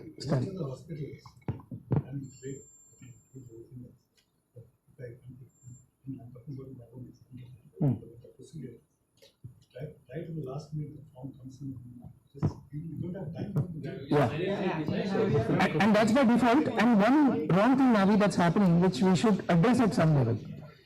All feedback forms are filled before you pay the bill. It comes first, you fill the feedback, then the bill comes. It borders on privacy. I think somewhere, you're manipulating, oh, everything is fine, then you sign, oh, I give good ratings, because that goes to Medical Council of India, it is taken into a lot of accreditation, etc. And then the bill comes. And feedback is a compliance requirement. But they should come after the bill, because then you have a right way to ascertain whether you are fairly treated for whatever you paid for. But the auditors of that hospital, they should suggest that, or at least, they should actually get that, Which auditor? Staff auditor or the internal auditor? I don't know. I don't know what kind of, Consultant should only suggest. See, the law today, the law today will not mandate that the hospital go to that kind of an audit who asks that kind of a question that you are asking. Right? Today, audit is only financial statement audit, nothing more. Yeah. Just 2 days back, we had a hospital. Last when they say consent form, we had no time, just read it, and we had to give it all checks. So most of the time, as we said, the person is not in a mental condition to read, understand, appreciate, and then give the consent. A consent given in such a situation is no consent at all. So it means that in most of the cases, particularly surgery, I think there is another question on surgery kind of a situation, the consent has to be witnessed by a representative or relative of this subject, patient, more than the other nurse and other things. That will only protect the doctor. The nurse's witness will protect the doctor. But to protect the patients, his relatives should be there. Of course, emergency situations where it is not possible, it has to be documented that this person was brought to the hospital in a critical condition, we are giving some treatment including surgery, then there is no need for a relative to come and other things, but that is part of the complaints documentation. Yeah. So, in the case, see, I have a case. My mother was hospitalized. overnight they condition to the article. So by the time they informed us only the morning is happened. So there is a question of consider. No, I agree. That's why these are emergency situation. I feel the hospital should document that. But who has to do that? The doctor attending the patient only has to say that this is the condition. We have to actually go ahead with the surgery without consent. There is consent exemption may be required under DPDPB under certain conditions. So the exemptions are told when the consent should be taken and when consent can be skipped. Medical emergency is one of the places where deemed consent is available. Now, whether it was medical emergency or not, only the doctor has to put it down in writing. I am saying that your consent form should have a clause where the doctor signs off, saying that it is a medical emergency and we cannot wait for the consent, we have to go ahead. So I am only talking from the compliance point of view. Okay, ethically, you have to treat him, do everything to bring him back to life, that is fine. Okay. So sir, one question. Yeah. So when we are saying in bullet 1 where we are saying that it's an emergency scenario and it's a deemed consented, so are we expecting that some kind of documentation around deemed consent has to be maintained, probably not in the form of a consent? If the deemed consent is conditional to emergency, you have to have something to say it is emergency. Otherwise, as a lawyer, I will tomorrow question you that there was no emergency, they have just used the deemed consent as an excuse. But then in the general scenario, your consent form will, as expectation from the DPDPB, that we need to have it in different languages and we need to have the signature over the consent. So deemed consent ideally may not be applicable in... Currently, GDPR or even DPDPB consent was not drafted keeping the medical people in view. So that is why I am saying sectorally, if it is of interest to you, you have to say that it has to be done something like this. For hospitals consent, you should define separately, not as per section 8 of the DPDPB or something like that. Itemized for this thing and all will not work for hospital. So I think the policy has to cover all these aspects very clearly on what scenario it calls for a deemed consent and how are they going to handle a deemed consent scenario. Probably document it as part of your organization policy.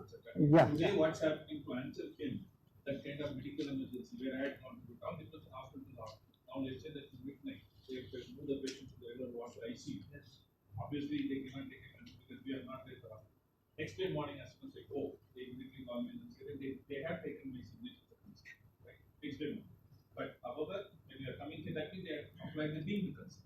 Then now we need to think about a kind of process wherein they need to document this and then show it to us. Absolutely. Actually, they must have told you on the phone that this is what we are going to do. No, right. I think Mr. Navi had given earlier homework to all of us in his earlier speech. He said that we will come out with sectoral guidelines for the healthcare sector. We are going to really arrive at it. I am looking at all of the stakeholders for that. We will be working out a guideline. Yeah? Madam, will be there. Sir, one off-track thought. Given that a lot of population in India is illiterate, is it a likelihood that the right to nominate for consent may come up? That is the consent manager's role. Consent manager's role. There can be somebody who specializes in consent management for healthcare. Okay, I am just speculating. But law provides for such a possibility. You should appreciate that this consent manager thing is only specific to India, not to GDPR. So these illiterate persons can somehow be represented by a knowledgeable person who takes care of their interests. Okay. What is the qualification of the consent manager? He is going to be registered as a data fiduciary and the Data Protection Board is going to give a criteria for the consent manager. Fiduciary responsibility. From the data principals, the data subject will appoint him as his agent, trusted agent. So you have to choose your trusted consent manager based on their knowledge on these laws. He is not an agent of the hospital. He is an agent of the individual. It applies not only to hospital, even to others. Okay. So shall I add one, sir? Yeah. In need of legal remedy, this can be cured easily. when the basic act comes out, we should say, instead of consents in case of medical agency, it has rules prescribed, like that we can bring out. And in the rules, we can make a specific aspects for it. That is what I am saying, sectoral. You have to get sectoral guidelines drafted and get it approved as a notification from. And a rule, it should be a rule for those sectors. Otherwise, it will be very difficult. Yes, because you can't expect the lawmakers to think of 100 sectors and formulate everything. You cannot blame them also. So it is the industry which has to respond. And like a self-regulation, it is like a self-regulation. It is like BCIDSS, it has come out. So industry regulation. Just to answer what I asked, data principal may give, manage, review or withdraw her consent to the data fiduciary through a consent manager. Having said that, for the purpose of this section, the law says a consent manager is a data fiduciary. Again, he is obviously data fiduciary. Even we know he has to register himself with the data protection board because he might be handling large amount of data going forward. He is a data fiduciary which enables the data principal to give, manage, review and withdraw her consent through an accessible, transparent and interoperable platform. They have addressed it all the three. So when you say accessible, all the 8th schedule, right, 22 languages we are talking about, he needs to be transparent in the terms of then providing the privacy policy, whatnot. Last one more section, it says a consent manager specified in this section shall be an entity, that means registered organization, which is accountable to the data principal and acts on behalf of the data principal. Every consent manager shall be registered with the board in such a manner and subject to such technical, operational, financial and any other conditions as may be prescribed by the board. So all these guidelines. See, it is a business. In fact, 3-4 years back, Suresh should remember that I think it was in Deloitte only we had a presentation in which I said there was PDPB 2019 that consent manager business is going to be one of the biggest businesses in India. Consent manager, so they should actually have professional consultants or advisors from different fields of business. Agreed. If the individual is going to a hospital, so a healthcare professional will guide that person. If he is going to a bank, that banking organization, some financial advisor. They have to be the repositories of personal information and they will decide if he is a banker, I will give you this information. If he is a healthcare person, I will give you this information. You as a data principal may not know how much to give the banker, how much to give to this person.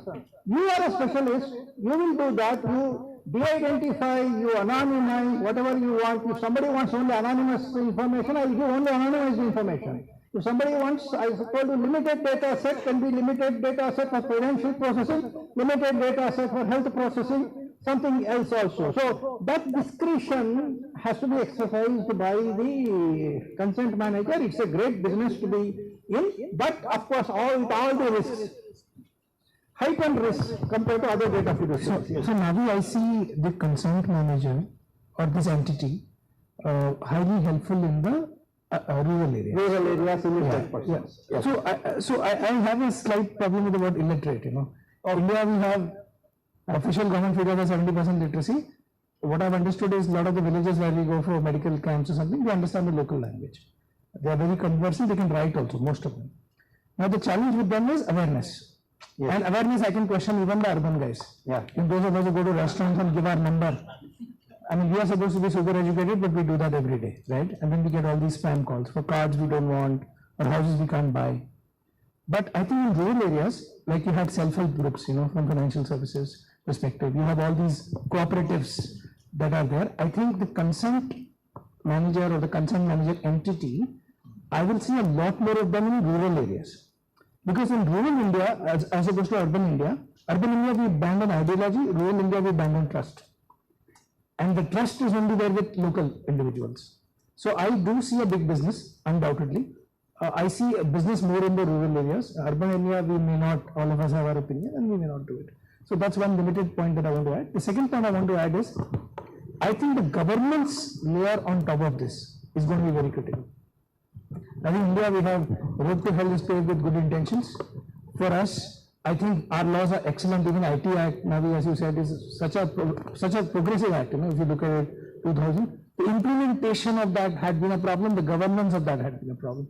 Today again, we face with the consent manager. I love the thought process, but if you are not able to govern this, that's going to be a problem. I think we need to learn a few things from RBI, which does a great job of governing, at least from the financial service perspective.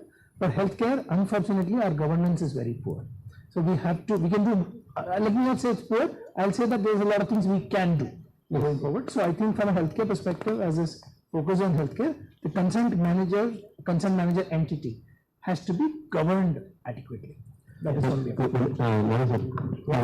I just wanted to ask whether in this case, how do you see the technology helping us to become a consent here? Now that we also develop some products in terms of the end-to-end things. So do you see an opportunity for technology to play a role as a consent?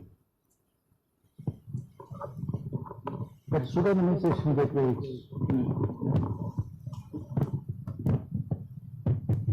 Yes, there is lots of opportunities from the technology side, making it as more smooth and more secured.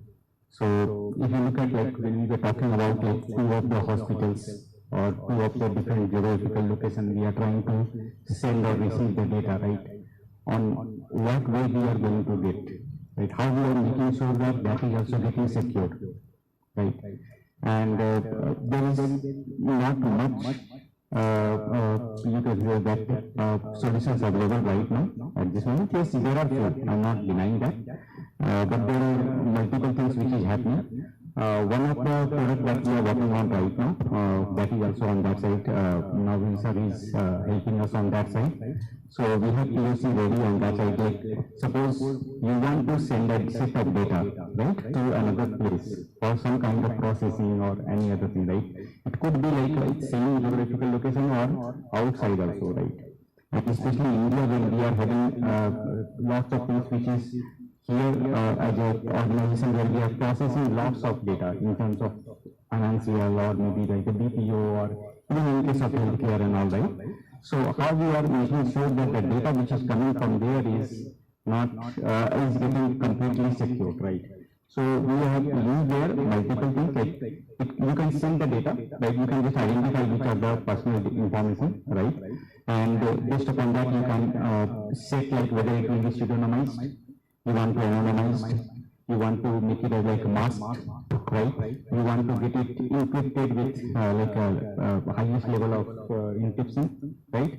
Based upon that choice, you can do that conversion, send it, you can receive it, and you can further process that data because the amount, suppose in the financial sector or maybe even the patient, right? If the personal information is not revealed, but you got all the details which is required to diagnose, that is more than enough, right? And after that, you can just send it back or whatever you want to do in that case. Same way for the financial also, like suppose you are getting those kind of data, then we are saying that credit card information has been leaked and all, right? So we are always getting into that threat. We have to manage like, okay, we are making sure that nothing can be leaked out and all, right? But when the data itself is coming into that format, right, we are not having any kind of like risk or anything, right? So that is one of the area where lots of things can be done. And we have POC ready on that side. We are working with a couple of entities who are ready to test it out and all, right? So something that is there. The second part which I would like to tell, like how we are sending those information within our organization or outside also through communications, right? And communication part is highly vulnerable, I would say. So what communication can we use usually? Any idea? Emails, right? Yeah, what is the control on emails from our side? No control. Right, you can send, and the way the email has been designed, right, it cannot accept any kind of encryption. Right? No encryption is possible if you are using SMTP. Right? Second, what is the next level of? Secure FTP, probably that's the only other thing. Especially Yes. Do you use WhatsApp? Yeah. Okay, keep an hand here and say that you are not using it within your organization for your organization purpose.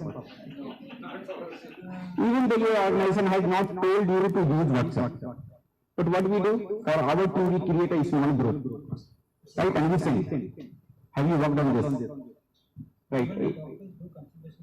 Yes, that is okay. Consultation, I will come back on that line. But I am telling you, like within hospital, suppose doctor and nurses has to interact. They want to see some report immediately. What way will they send? Send WhatsApp. Is it not vulnerable? Is it secured enough? Whatever GDPR, HIPAA and all those big things we are talking about getting covered there? No. So whatever compliance, consent we are talking about, right? What does it make any sense there? I will tell you, we are talking about healthcare. Right now in India and outside also, we are discussing with lots of security agencies. And how do they communicate internally? WhatsApp, Microsoft Teams, Google Chat, right? Telegram, some cases, right? Or Slack, if they are more technical guys, right? But all are equally vulnerable. Where is that? Where the data goes? In Slack cloud, right? Do you have any control on that? Can you do audit on that? Yes. Then that's it. Even WhatsApp is safe. We always tell you your data is safe. No, but the moment okay, another thing I will tell you. What does it mean by end-to-end encryption? Do you know? WhatsApp says that end-to-end encryption, and you feel like, we are safe. Recently, somebody was talking about in some security site that okay, WhatsApp is end-to-end encryption, right? I told yes, end-to-end. Do you know that? What does it mean? Have you tried to understand that? What does it mean by end-to-end encryption? When I am sending a data to you, till the time it goes from here to here, that point to point, that is getting encrypted. That's it. Once it is, you have received, it's not at all encrypted. Right.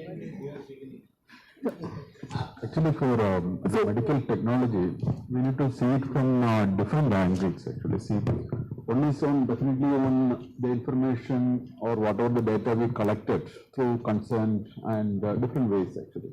And not only that, now any healthcare facility, we can have we have many other type of devices also.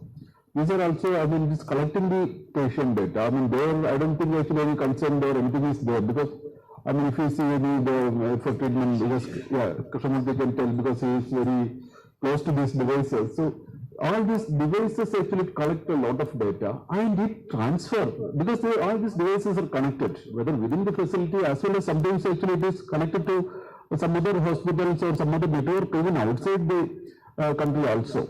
And we don't have any control over it. And biggest challenge with respect to medical technology is we don't have a model. And for example, for data protection in other industries, like so in our industry, we have model called Purdue model. The Purdue model talks about actually what are the different levels, the devices we have and which level we have historians or data collectors, and then what level we can have with the business applications and other things. So it is a model which explains what should be there in each level based on the nature of each device or application or what we use it. And right now in the healthcare industry, we don't have any such model. Even the SCADA systems you are talking about. Yes, correct. Exactly. I'm just giving an example. So that is the only standard which talks about security by design. The other exactly. So that's what I'm trying to say. In the other industries we have it, but when it comes to healthcare, we don't have any such model. And without such model, it will be very difficult actually. As you rightly said, it will be very difficult to control the data transmission or anything actually. Okay. So I also want to add, like we have worked on some of the solutions. It's a big problem area, right? And we need more and more solutions on that side. So we have two products. One is Ledger Mail, which is secured email service closed loop, and that is like an end-to-end encryption. We say that means it is within the transmission, right, and at the rest, both it will be encrypted, both files, messages, and everything, right. And the another one is Ledger Chat, which is similar to your WhatsApp, right. and there also you will get the highest level of encryption. You will also get, like, you cannot take a screenshot of, right, those, like suppose you are using laser chat and you want to take a screenshot of their screen, you cannot take. If you are over the like a virtual call and you want to share that screen of laser chat, that also is not possible. If you are receiving that, any files, anything, right, you will be just able to open through laser chat. Outside, it will be there in your phone, but if you will try to open it, will be encrypted, so you cannot be able to open that. Right, so your phone is lost, your phone is compromised, right? The data will be still secure, right? The another thing is, the encryption is not done at the single point.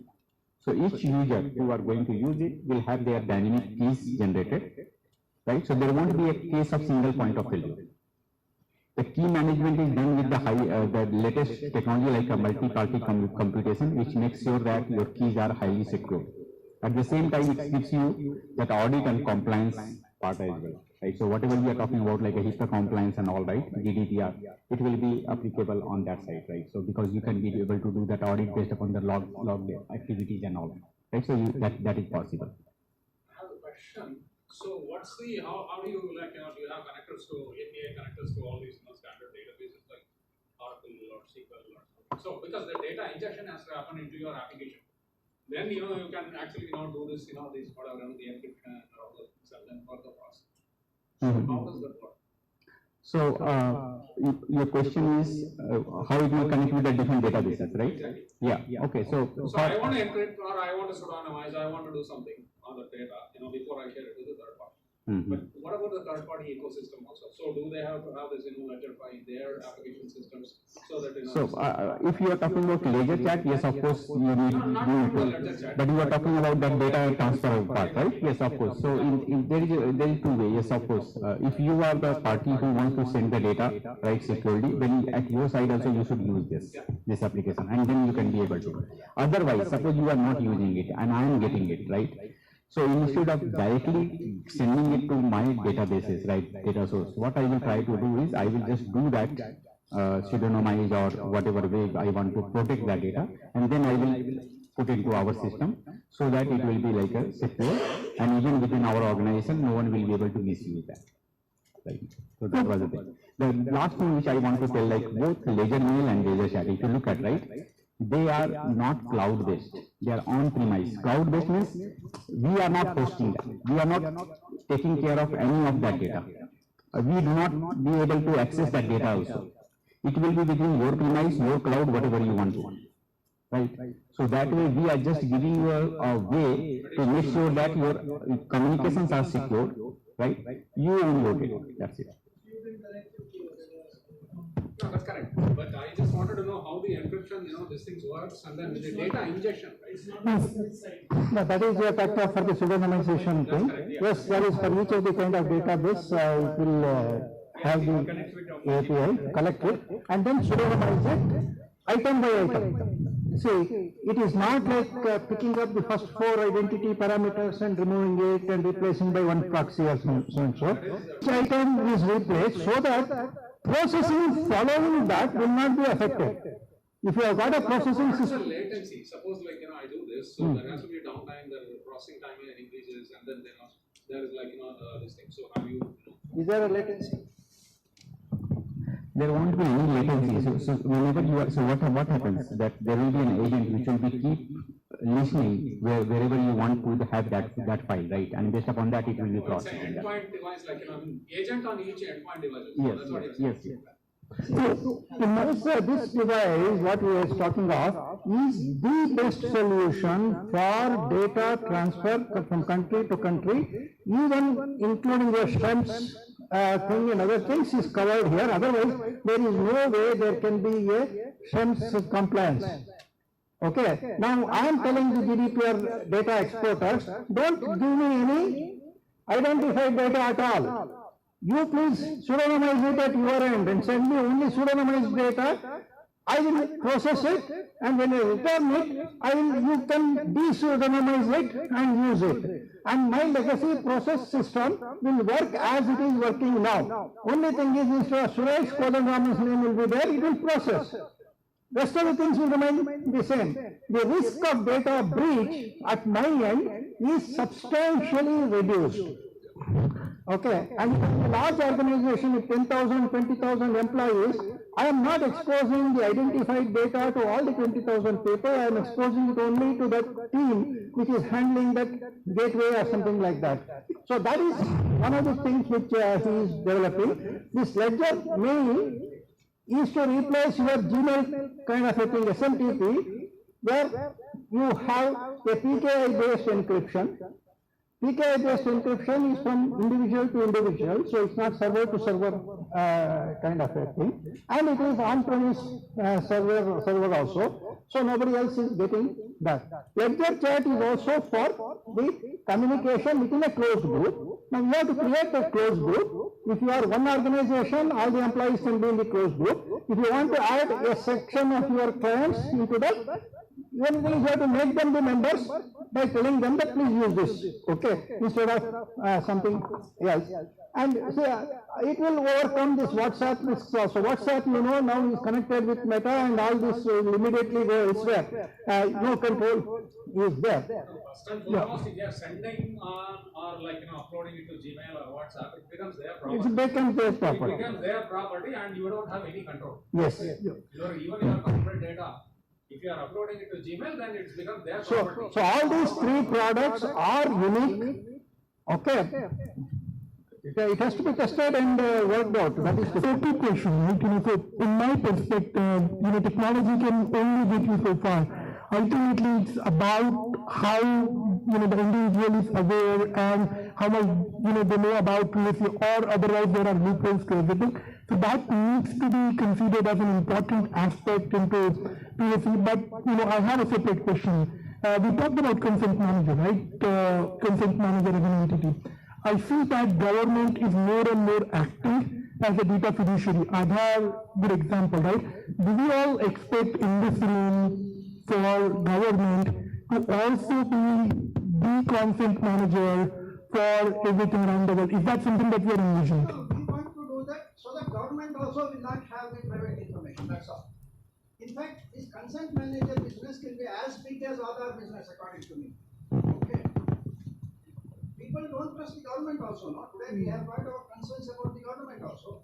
So, but government has got its own rights for giving any benefits and other things to the citizens. Definitely they can collect it. Do you expect government to do this? That's the question. I don't know. They may not, because they don't need this. They have got the legal rights to collect the information. It is the citizens group which has to come forward with this consent manager kind of a concept. Consent manager makes it that if you have product, right? Yeah. Consent manager makes it. He has to be a highly trusted person. I give an example of a bank locker. That is why, you know, they are called as a data There is always a risk, right? It depends on the individual person, right? We always high risk, right? Consent manager entity. It's not an individual. It's an organization. Consent manager is an organization, not an individual. Higher security because a risk is getting concentrated there because they are having all identified information. So that means you'll have some storage, all the data will be stored in the That's why I said it will be as big as other business. UIDA kind of a thing, you should have a matching kind of security in the things. It's a huge entity, it's an organization. Data principles calls out for right to information and reaches out to the consent manager.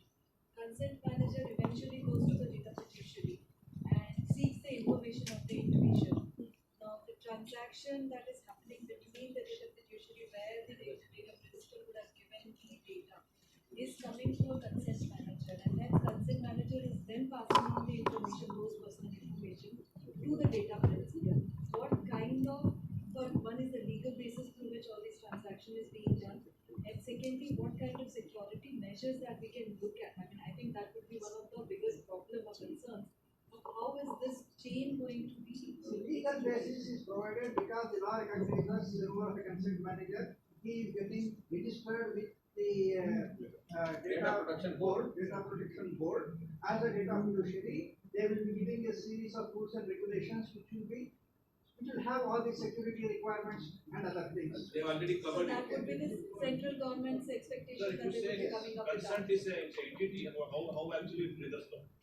group of people will be They there. will have to market their business to the public and say that please use my services before you go to Zomato. There will be an API. Zomato will use only my pseudo ID, proxy ID. You are my client. I will give you a proxy ID. Okay. Now, when you want to order something from Zomato, Zomato API will pick up and make a query or something like that. Okay, it's like your Aadhaar, we have got this organization, yeah, that's correct. Yeah. Aadhaar has also a virtual ID. Virtual ID.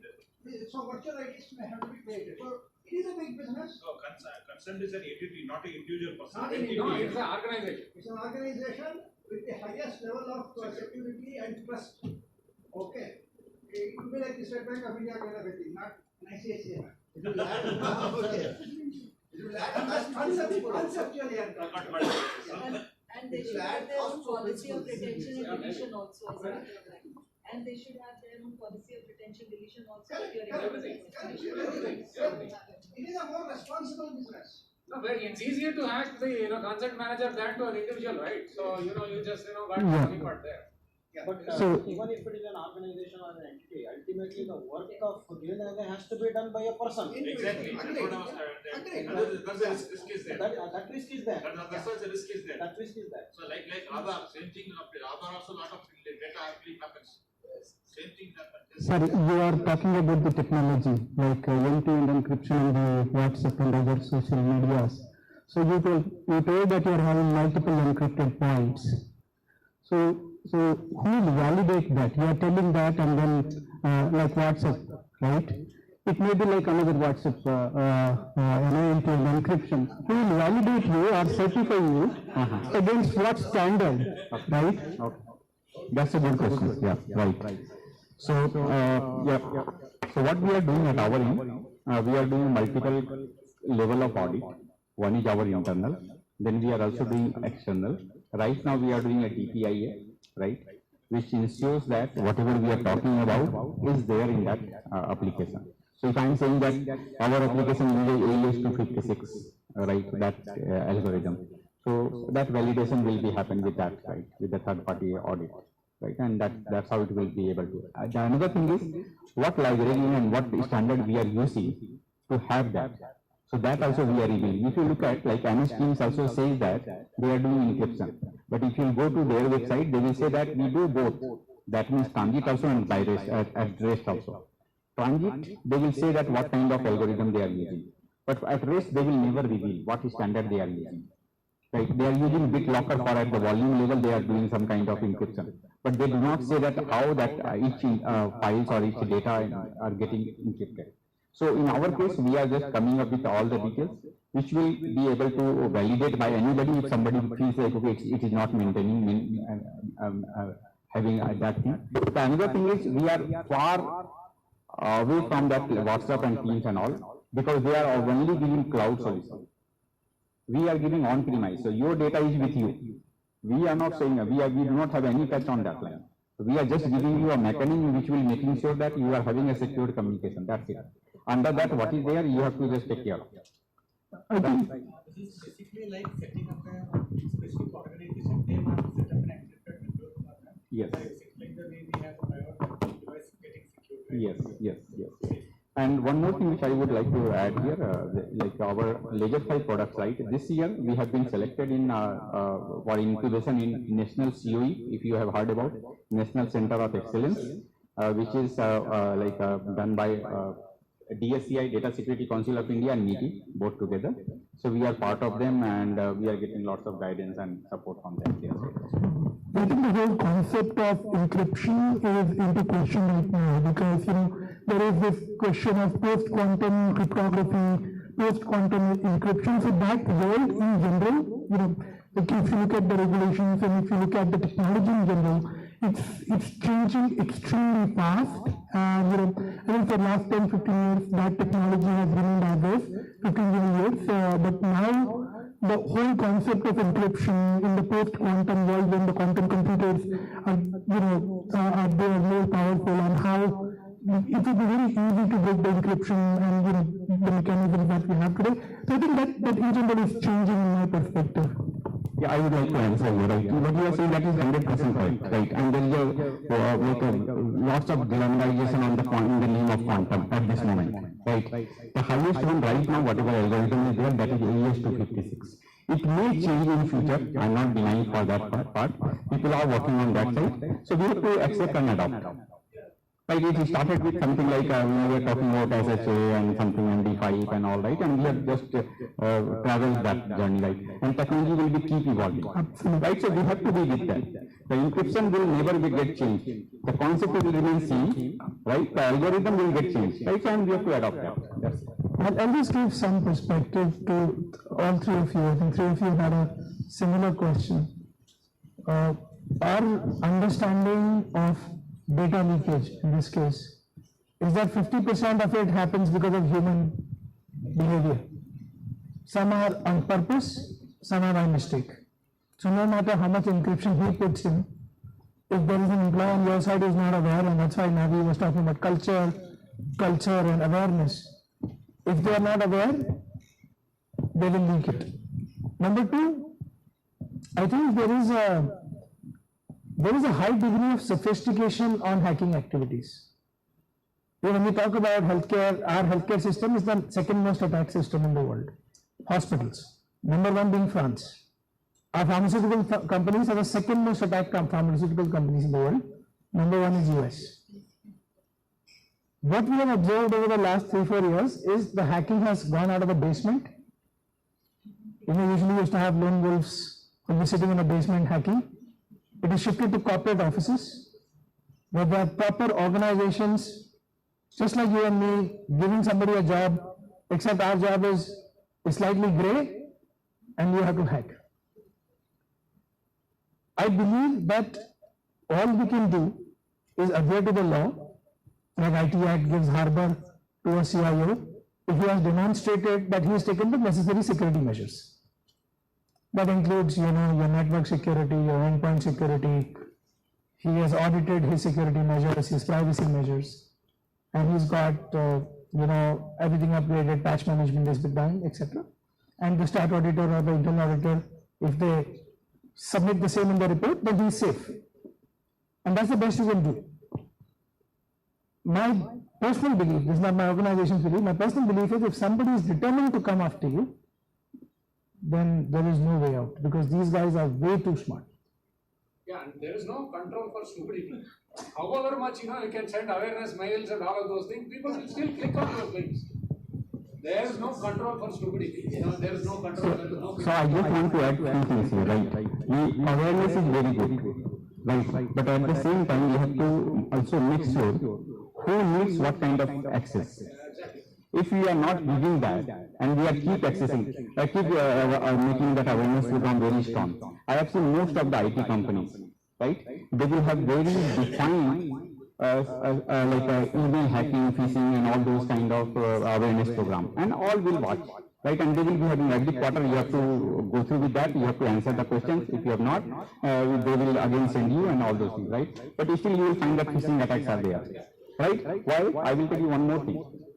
As a developer, do I need to interact with all the people outside my organization? No, but I have given them one email ID which can be accessed from the outside, and any damn person can send an email to him. Right? Why we have given that? For the internal communication, you can have the closed loop email solution. Security communication, right? You can have that. That's a basic thing. The same way, when we are talking about he was very, I completely agree with him that human error. I can send through my WhatsApp, right? Instead of him to him, right? It's possible. Why we are using WhatsApp? Why we are using that kind of channel where I can make that mistake, which can be like a very big. And at the same time, yes, of course, I also agree with that point, like where he is saying the hackers are much more advanced, right? And I will give the same example, like if you look at email, right? When the email protocols have been built, early 90s, when they have been upgraded, last 2008, till now, it's the same. And all our hackers have been advanced. Even the layman person know how to do the phishing attack, making that, manipulating that your headers, looking like he is sending to me, right? Something on that line, right? It happens. So yes, of course, we need a very good test place also, where we can be able to test all the recent malwares and everything with our system. Yeah. Thank you. We had a great discussion on security in children. It will be useful not only for healthcare, for others also. Now we will go ahead with the case logs kind of things. Just an example for discussion. This is neurosurgery. Patient has to undergo neurosurgery. The condition is he is partially capable of decision making, but occasionally lapses into a state of mental incapacity to comprehend issues. How do we take consent and how do we justify that consent is valid? Because it is a proven medical condition that that person will be conscious and proper certain times he will not be. That is a medical condition. Now I want to take consent for such a patient. How do we take that consent? A reasonably complicated situation. No, there is no legal thing. Earlier we discussed about the illiterate kind of a thing, we said a witness to this thing. Now here the need for that is even more. Okay, which means that the doctor has to give me a certificate that at the time of giving the consent, this person was in a mental state of understanding the consequences and the consent has been given. Yeah, that is the relative or somebody. Now, MCI should think of that kind of consent. So, actually, when they were doing this DPDPB, we had given from FDPPI suggestion of witnessed consent should be given one form of consent which the law should approve. Today, law does not approve, but there is no mention about witnessed consent. Then we can say who can be the witness can be defined depending upon the cases. So this could be one of the cases which you may.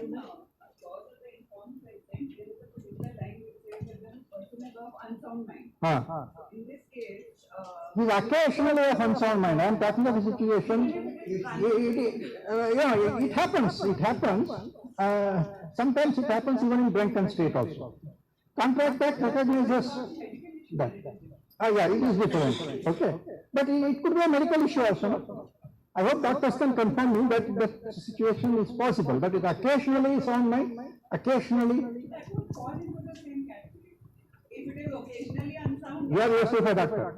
Yeah. Or if it is permanently unsound, Yeah. it will So, fall into the same category. yeah, now possible, but you may not know during the interaction. You may be interacting very perfectly. If you don't know the history, you may not know that there is anything wrong with that person.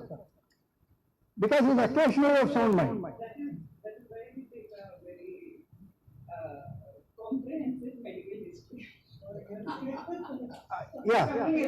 No, it has to be. In fact, that legitimizes the requirement for this information. So, if you are talking of the reason for collection of something, you should take this also as a legitimate reason. So you are saying the solution to this is the doctor has to witness as a witness and then say giving. In most of these medical cases, even HIPAA specifically mentions that the attending doctor has a big role to play because the medical condition only he can certify.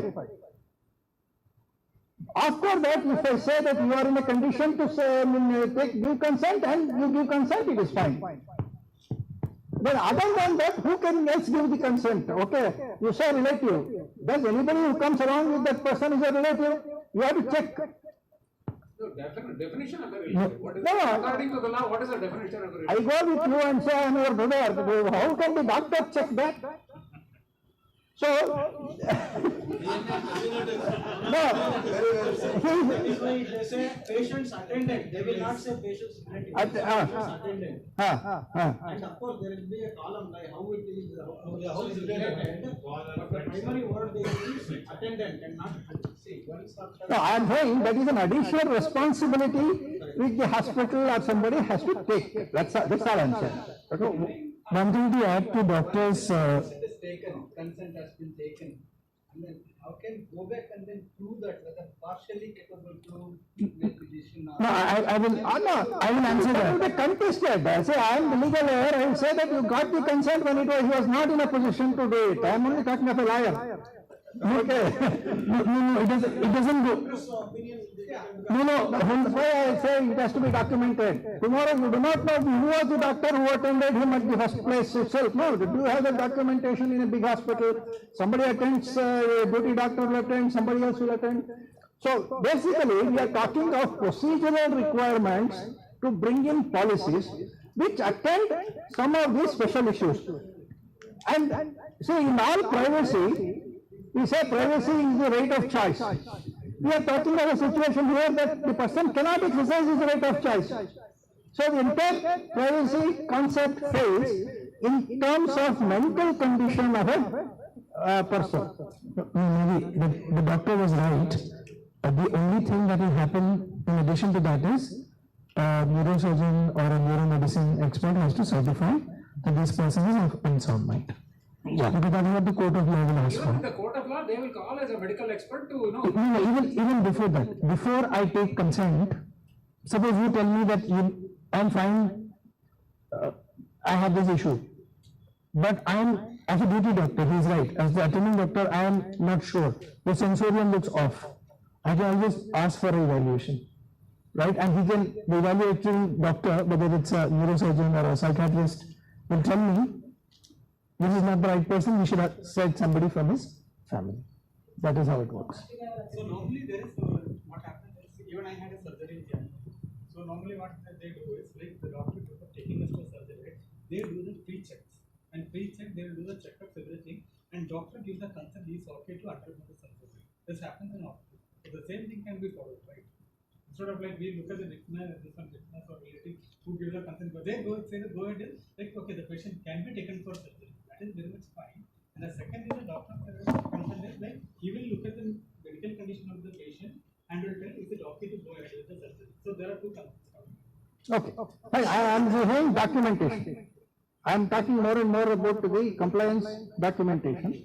Do we have a system of such a policy and documentation as part of the hospital's whatever you say ISMS policy or something like that? I have a question. We spoke about the neurological well-being of the person, and the person is in a state of mind or is at least, active. In cases where the patient has slipped into a vegetative state, like it happened earlier with Aruna Shanbag case and multiple cases, that is where the data protection and consent clauses were also invoked. How do we deal with such cases from a privacy point of view when it comes to a patient who is in vegetative state and a call has to be made either in terms of providing them care or in terms of withdrawing life support, also taking into consideration that the patient might be orphaned or might not have any relatives to make a decision on their behalf? How do you address that? Anybody has got logical viewpoint? I have got a theoretical viewpoint of HIPAA. I say take a declaration from the doctor and then go ahead and do it. And when somebody else has to, for example, you said who is a relative. We have got problems for minors. Who is the guardian who has to take a decision? That also is a problem, no? There are divorces, remarriages, we never know. So the administrative department of the hospital has to be legally capable of taking such decisions and assist the medical decision of the doctor, and they two together will have to decide about it. In this particular case also, nurses of the hospital were saying that it is them who've been taking care of Aruna for such a long time, and the final medical decision on behalf of Aruna should be made by them. That was a conflict of interest that happened there in absence for. no, it should be the doctor, not the nurses. But the doctor can give his report, which is to be documented, based on which the relatives can take the next decision. So now in these cases, usually the person paying for the treatment. When you're keeping somebody in a vegetative state, it is very expensive. And if somebody has been doing that over a period of time, because there are financial implications involved, and unless there is no other vested interest, a very unlikely person is keeping somebody alive in a vegetative state for 5 years and somebody one day decides that's enough. Right? A call is taken. What she referred to was the nurses were paying for that treatment. So it's right? more like a pro bono. he didn't approve anything, so the nurses thought they should make the call. Ideally, it should be the next of your kin or whoever is been paying for you. So they are taking it as owners of that particular patient, more or less. Okay, there is a conflict that they are also the owners, they are also the patient. Itself was a very unique case. Okay. Yeah. So, I hate to loop back to consent manager on this topic, but I was wondering, in some countries, the medical insurance company or the hospital, in case of the hospital itself, managing your insurance will literally hound you to get authorization for potential future what-if scenarios. If this happens to you, do you want your nominee, your wife or somebody to take care and so on, and you tend to do this and on this.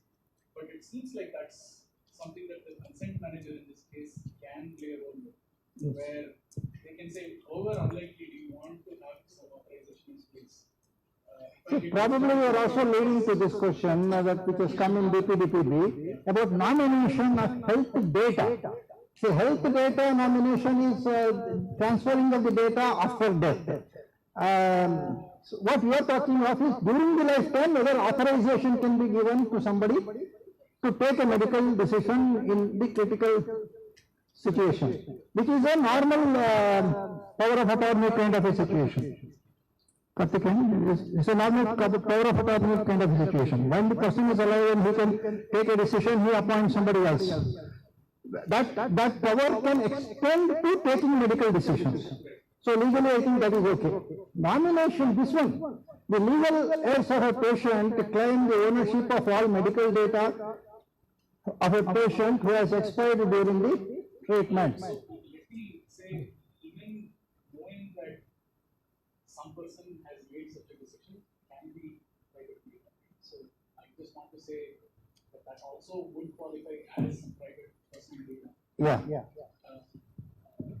For any number of See, reasons. now because of this provision, Indian law appears to think data is like a property and it's after death it can be transferred, rights can be transferred. If so, then during life also rights can be given. You can imply from this that data is like a property which during the lifetime a person can authorize somebody else, he can use the data or he can appoint somebody else to manage the data.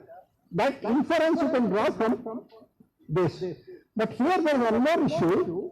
When you electronically want to transfer instruction for say transfer of data after death, the current Information Technology Act does not permit a will by electronic means. Will or any such interstate transfer by electronic document is not permitted, which means that nomination of data has to be taken by a physical letter.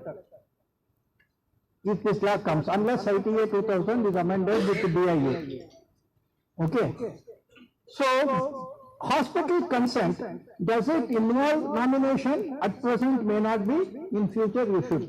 Your consent form will have to have this nomination. An extension to this scenario, where we talk about retaining medical records of an individual, handing them over to a different person.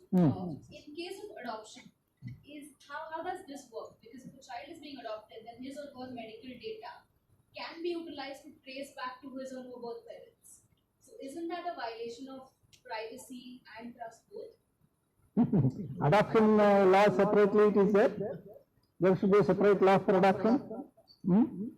Obviously. Medical data of that No, okay. You are talking of, say, the person who is adopting will be getting the information about the parentage and other things of the adopted child. Okay. Now it's a question of the rights of the person who is adopting, whether he wants that or not. I think adoption law does not permit that sharing of the earlier data. Yeah. So it is on a closed this thing that adoption is taken. Okay. But what is the duration of data? See, in HIPAA you have 50 years, you cannot share the data, right? After the death. No, after 50 years. 50 years. Yeah. 50 years is the this thing. So the HIPAA applies, but here Do we have any specific? No, we don't have, but there is one mention somewhere, I don't know why it came. This law does not apply for data which is 100 years old. Okay, otherwise, actually the personal data protection applies only to living individuals. Actually, it does not apply to deceased individuals, but nomination is being given. There is a conflict in law because of that. And as far as the retention of data is concerned, probably security responsibilities will have to continue. Because if there is a data breach and there is damage to somebody, family or somebody, then Information Technology Act can be invoked for that damage. You won't require Personal Data Protection Act because there is no personal data protection for a deceased person. But with the data, if some wrongful loss is caused to any individual, then there is Section 43 claim which can be made under Information Technology Act. This is yet another reason why data protection officers should know what is there in 88/2000. You would never know when you have to look at both and take a decision. Something that you said got my attention. You said personal data.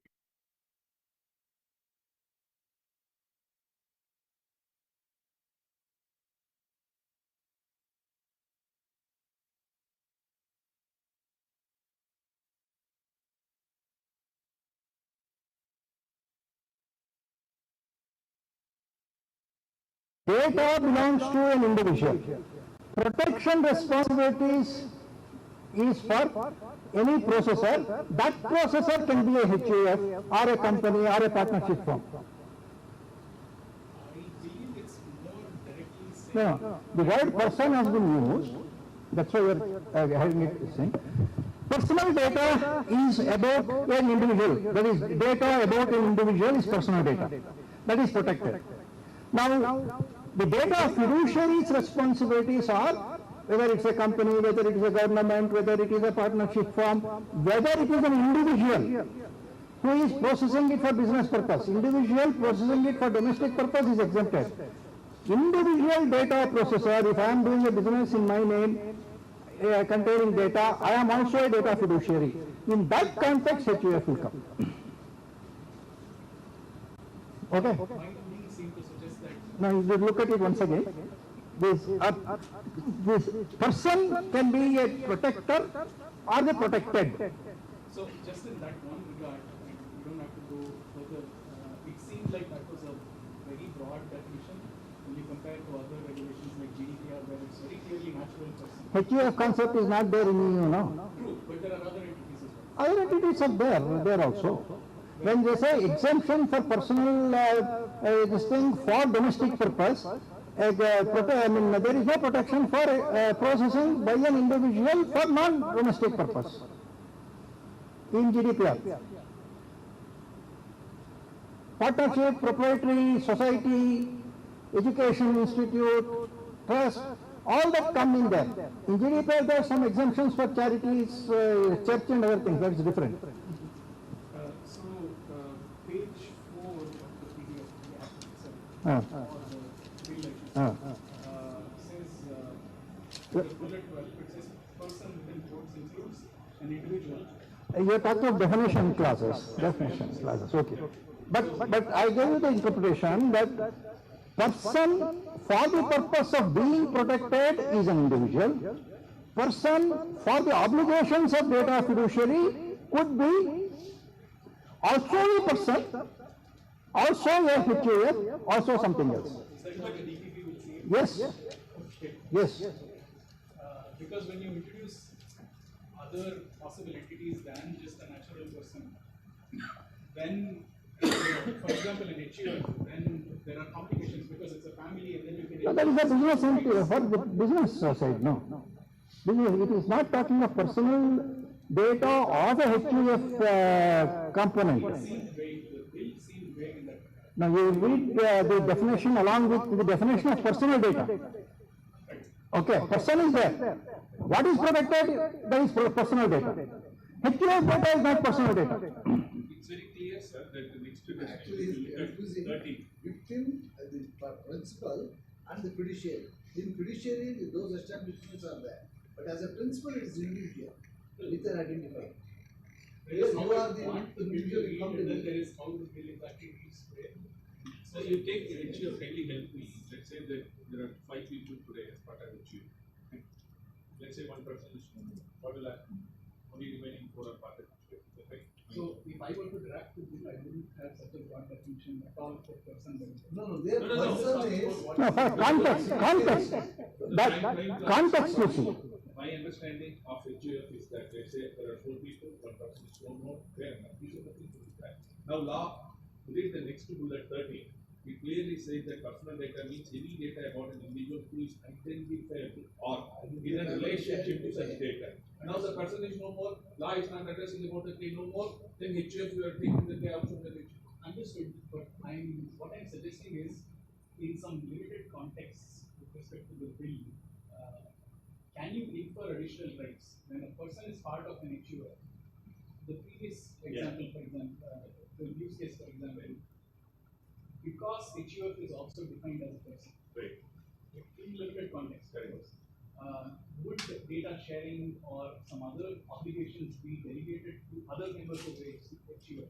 Is that a defensible argument in some scenarios? Is what I'm suggesting. Because or other entities, right? You can always claim, three partners in an organization, and I don't want to make specific scenarios here, but you could enter into any sort of scenario where even a corporate entity can say we have some rights because look, the bill says we are considered a person as well, and one of our partners and their personal data is in question. We have some rights. I'm just suggesting that the bill has some vague language where some parties could infer things that the bill doesn't intend or shouldn't intend to cover. No, I take your point. It's a good point you are making. Yeah. As an explanation. Yeah. This doesn't like that. Yeah. Because I understand for a company, what is health data? Financial health is a different topic. Okay. Next, data disclosure in self-defense. A suit is filed against hospital about a wrong diagnosis of cancer and not present, diagnosed as present. Lab in defense presents 10 similar cases where 9 were correct diagnosis and defends that the subject case was a statistical error. One of the other 9 whose data was disclosed raises privacy objection. Are you able to understand this? There is a case against the hospital that some wrong diagnosis was made.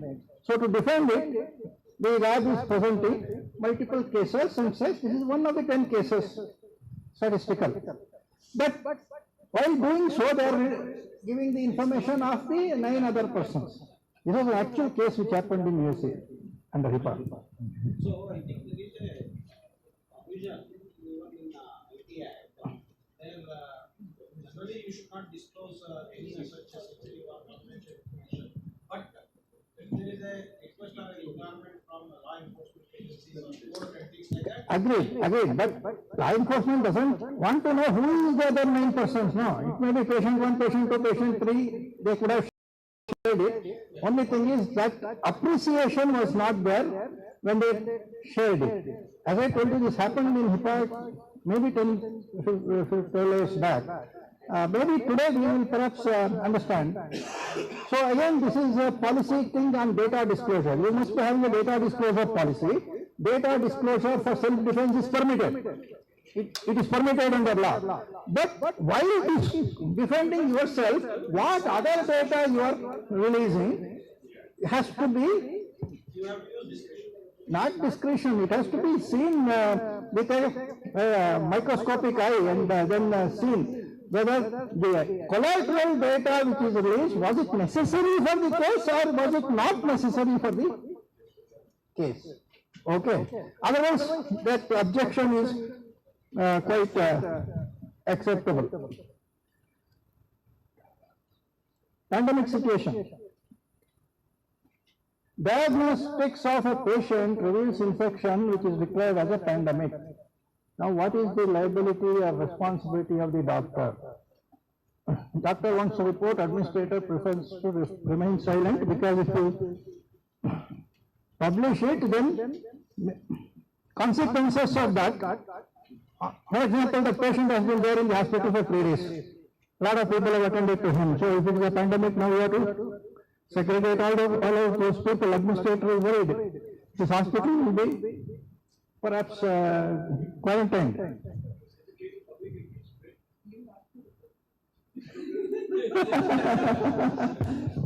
No, I will add a cultural significance here. See, a lot of us are going strictly as if we are all robots and we will follow rules, procedures. In COVID, and I think the good doctor will agree with me, a lot of cases that were COVID were reported as influenza. Yeah. You know the reason why? Some people say that, okay, the government wanted to hide data. Some people are still saying we don't know how many people died, etc., etc. But the reason was us. Because all of us, whichever religion we belong to, believe in last rites. And all of us have a sequence of doing last rites. In case it's a COVID case, there is no last rites. It's incinerated, and then after some time you get the ashes, if you're lucky. But if I declare it as influenza, then I can claim the body. So a lot of these laws in India, I think we have to, even with PDP, we have to think through the cultural implications of that. And at the end of the day, the hospitals, the doctors, the administrators are all human beings. And they have the same cultural norms. So if it happens to him, he will be fine. So he says, okay, fine, never mind. I will just report it as influenza. Which is wrong actually, but what to do? And that is, so whenever we face such situations, it may not just be, quarantine or reporting. It also has cultural significance to it. It's then in the hospital sector. Contextual. Privacy is contextual. From the context and then this thing, the local. You can't argue with those things, It's very difficult at that time.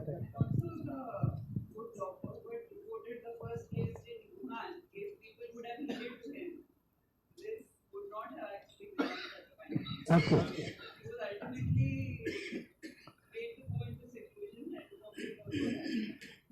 Okay, I think Manju will be worried if I don't finish the next 3 slides quickly.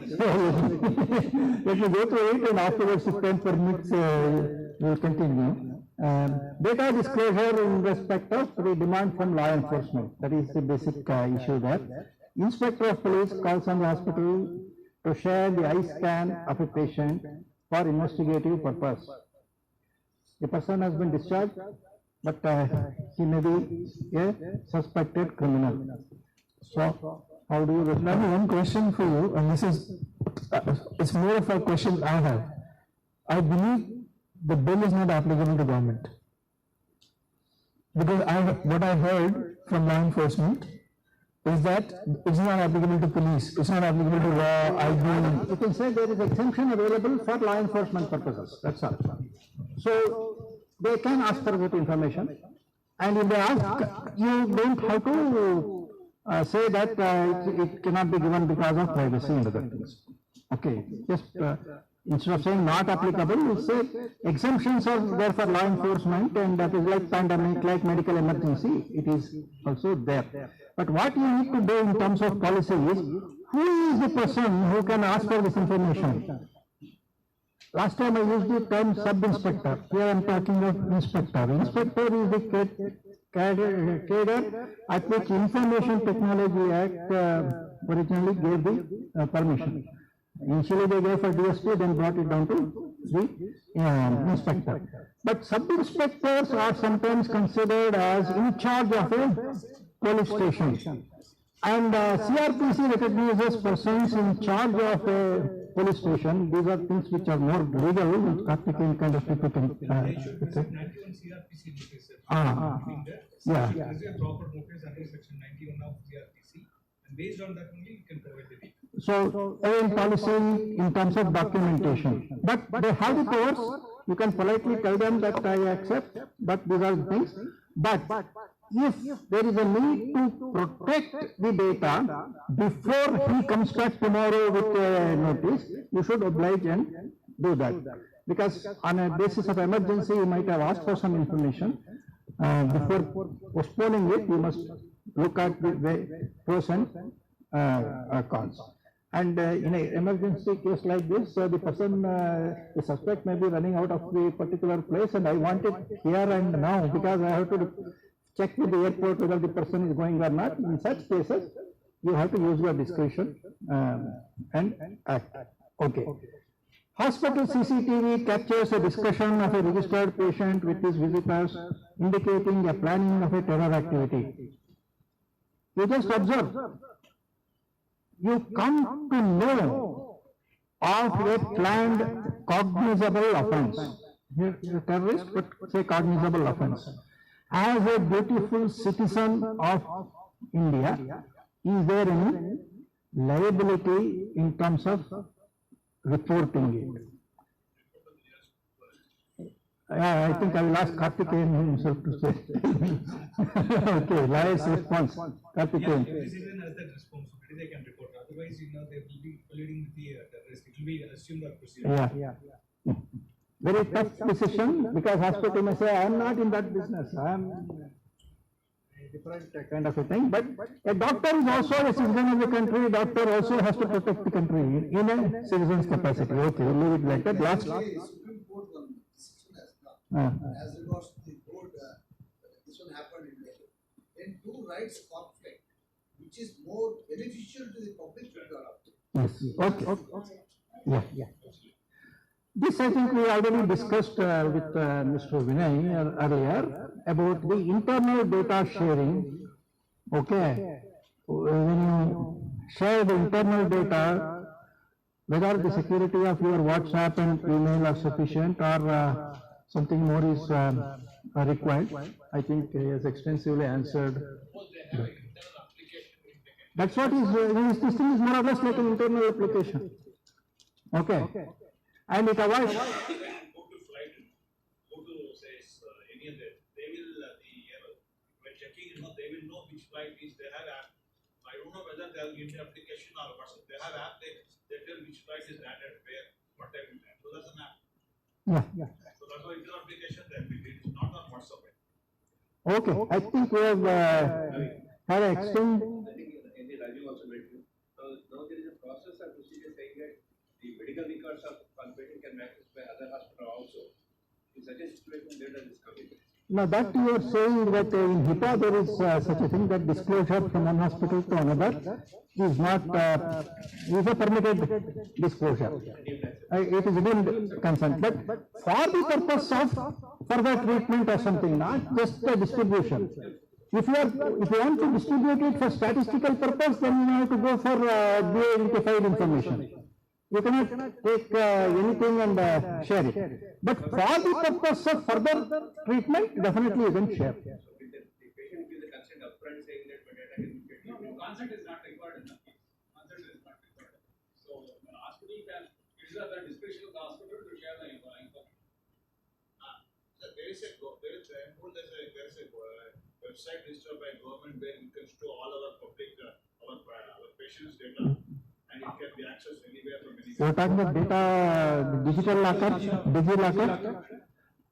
DigiLocker is just an encrypted place. Yeah. Only authorized persons who are accepted as a part of that system, they can. EHRs are there, like even Microsoft. I think Ajit should know better here. So Microsoft, they have helped these things, right?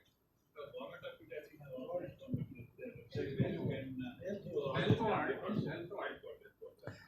This I already discussed which can be hospital, but one thing that remember in this is what security people call a supply chain failure. Okay, that is you are fine, but somebody else actually commits a mistake. In GDPR in this scenario, we talk of data controller and data processor or data fiduciary and data processor. Data leakage at that end is your responsibility because you have to take care of the security contract and other things. Here is a service provider. I think this Wacom and other things of service providers but still,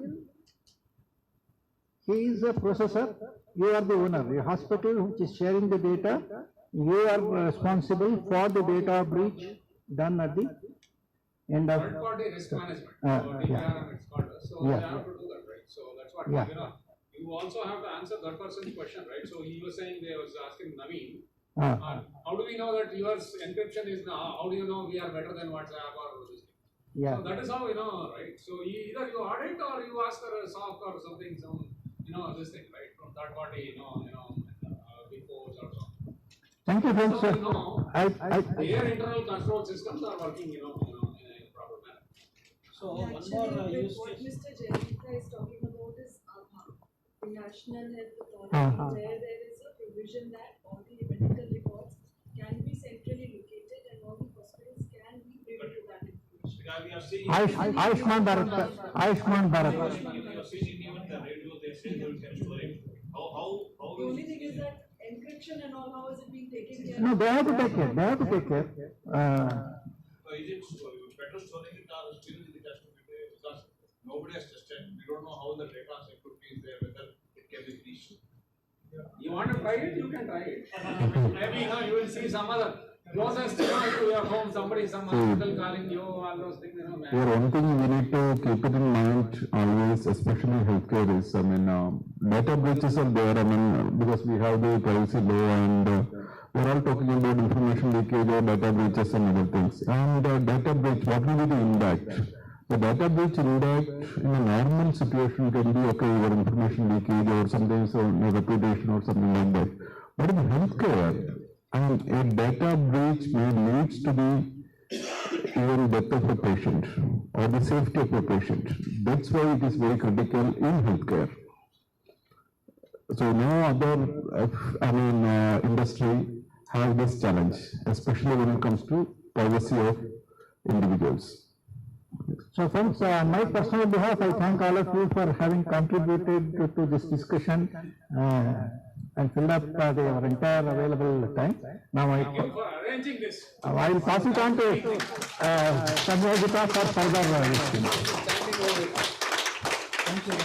One more use case, just so suppose for the research purposes or reporting purposes, if the hospitals want to publish patient data on an aggregate basis, so that they can do it.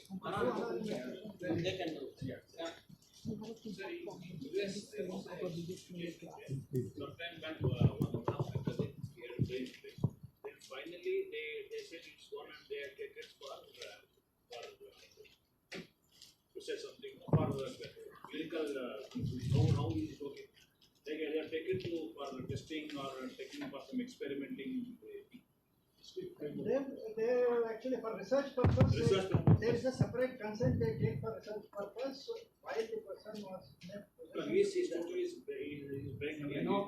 Something called as notice of privacy practices. The moment your insurance you sign up for, they will tell you what are all purposes they can use it without your consent. Probably their relatives or somebody. They would have given a consent, right? They would have gone back, you would have given a consent or somebody would have.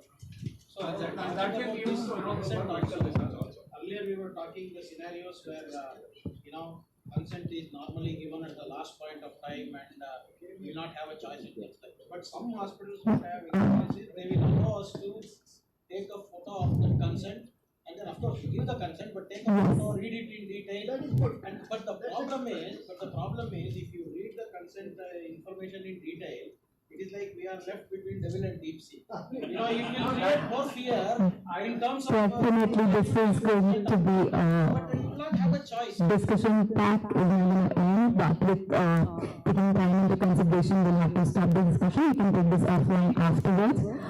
Thank you everyone for being here. Just wanted to let you know we have provided you with a folder which has information on our membership on what FDPPI does, and there is a program, DPA program that's getting launched on 17th of June. We would like you to pass it on to the people who are aspiring in the privacy field. That would really help us as an organization to grow as we are a Section 8 organization.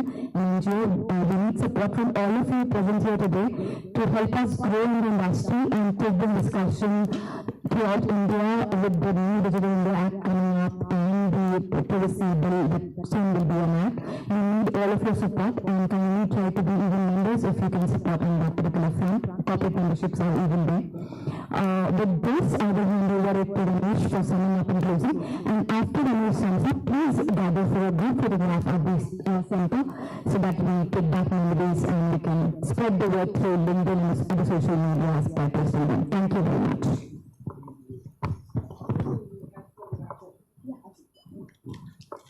Thank you very much, all of you. Name the consent. The very person himself. Just will not take much of your time, and I think we are very with the latest whatever discussions we had. I don't think I need to give a summarization over here, but very quickly, I would really like to take this opportunity, all of us in the room, right? The kind of Saturday that we in Bangalore coming here for that afternoon session, jam-packed, trust me, it shows the kind of confidence and interest what we have on this subject. I think we should take it forward. I would say what Mr. Navi talked about, let's be proactively bring out something like a sectoral guidelines for healthcare sector. I think it is possible if you all apply our mind. And I'm not talking, taking your time, continuously, etc. At least probably once in a week, an half hour, 40 minutes, over Zoom, let's get connected and start thinking about it proactively before the law comes in. Probably we may be the first one to bring out this, and then we can even give it to the data protection board when it comes online. Having said that, we do have some kind of basic practices already in place. Probably 2.5 years back, I remember when I worked with Mr. Navi, we have a personal data protection compliance management system is already in place, which probably even stringent of this earlier version of this law, keeping that in mind, we worked it out, which could be useful across any industry, especially to healthcare sector, which is the probably the superset of all the ISO standards what we are talking about in the information security arena and privacy arena. We can think about it. And last bullet, I would suggest that every Wednesday, 7 to 8, we have a kind of discussion, best practice session, what I call, absolutely free. It's just a knowledge sharing session. If all of you can come on, right, seminar, believe me, I'll be happy. Each one of one particular day, we can take up a question like this, case study like this, think about it, and that could be an input for the sectoral guideline, what I'm talking about. Looking forward to have all of you in the coming January seminars starting from Wednesday. And before I really say thanks, there is a kind of QR code scanner which will be kept outside. This is from DNV. You just look at this scanner. You will be able to download some kind of white papers on data protection and cybersecurity in healthcare sector, and another paper on AI in healthcare sector, which will be really interesting. Obviously, I need to tell you that I'm not trying to look at it deemed consent from you, so you probably need to give your email ID, right? But this is the purpose. Think about it and then give this. And second thing, what already Samyogita talked about, the feedback forms, quite easy to fill it up. And we are collecting the email ID over there. You can also say whether we can contact you for further programs, etc. And think about the data protection officers program that we are thinking on 17th of June. Obviously, I should not end up this as a marketing talk, but I'm sure now we would have got the flavor of what FDPPI is all about. And Mr. Navi, I know Mr. Navi is a brand. We always tell him he's a brand by himself, right? So think about joining, because there are lots of industry experts who are going to share their experiences during the training. I'm sure it will be useful, right? We will also hear from you. And on behalf of FDPPI management and each one of us here, I really would thank each one of you, and especially Deep coming forward and trying to help with us as a partner, and our Mr. Vinay, technical partner for FDPPI. Looking forward to meet all of you. Have a nice evening. Thank you.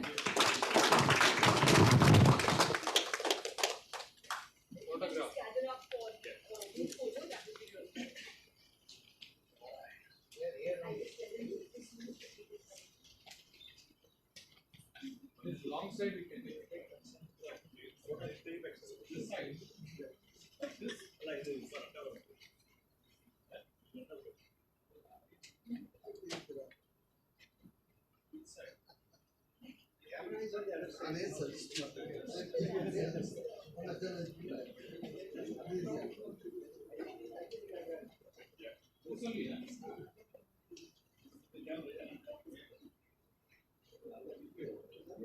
Yeah. Thanks.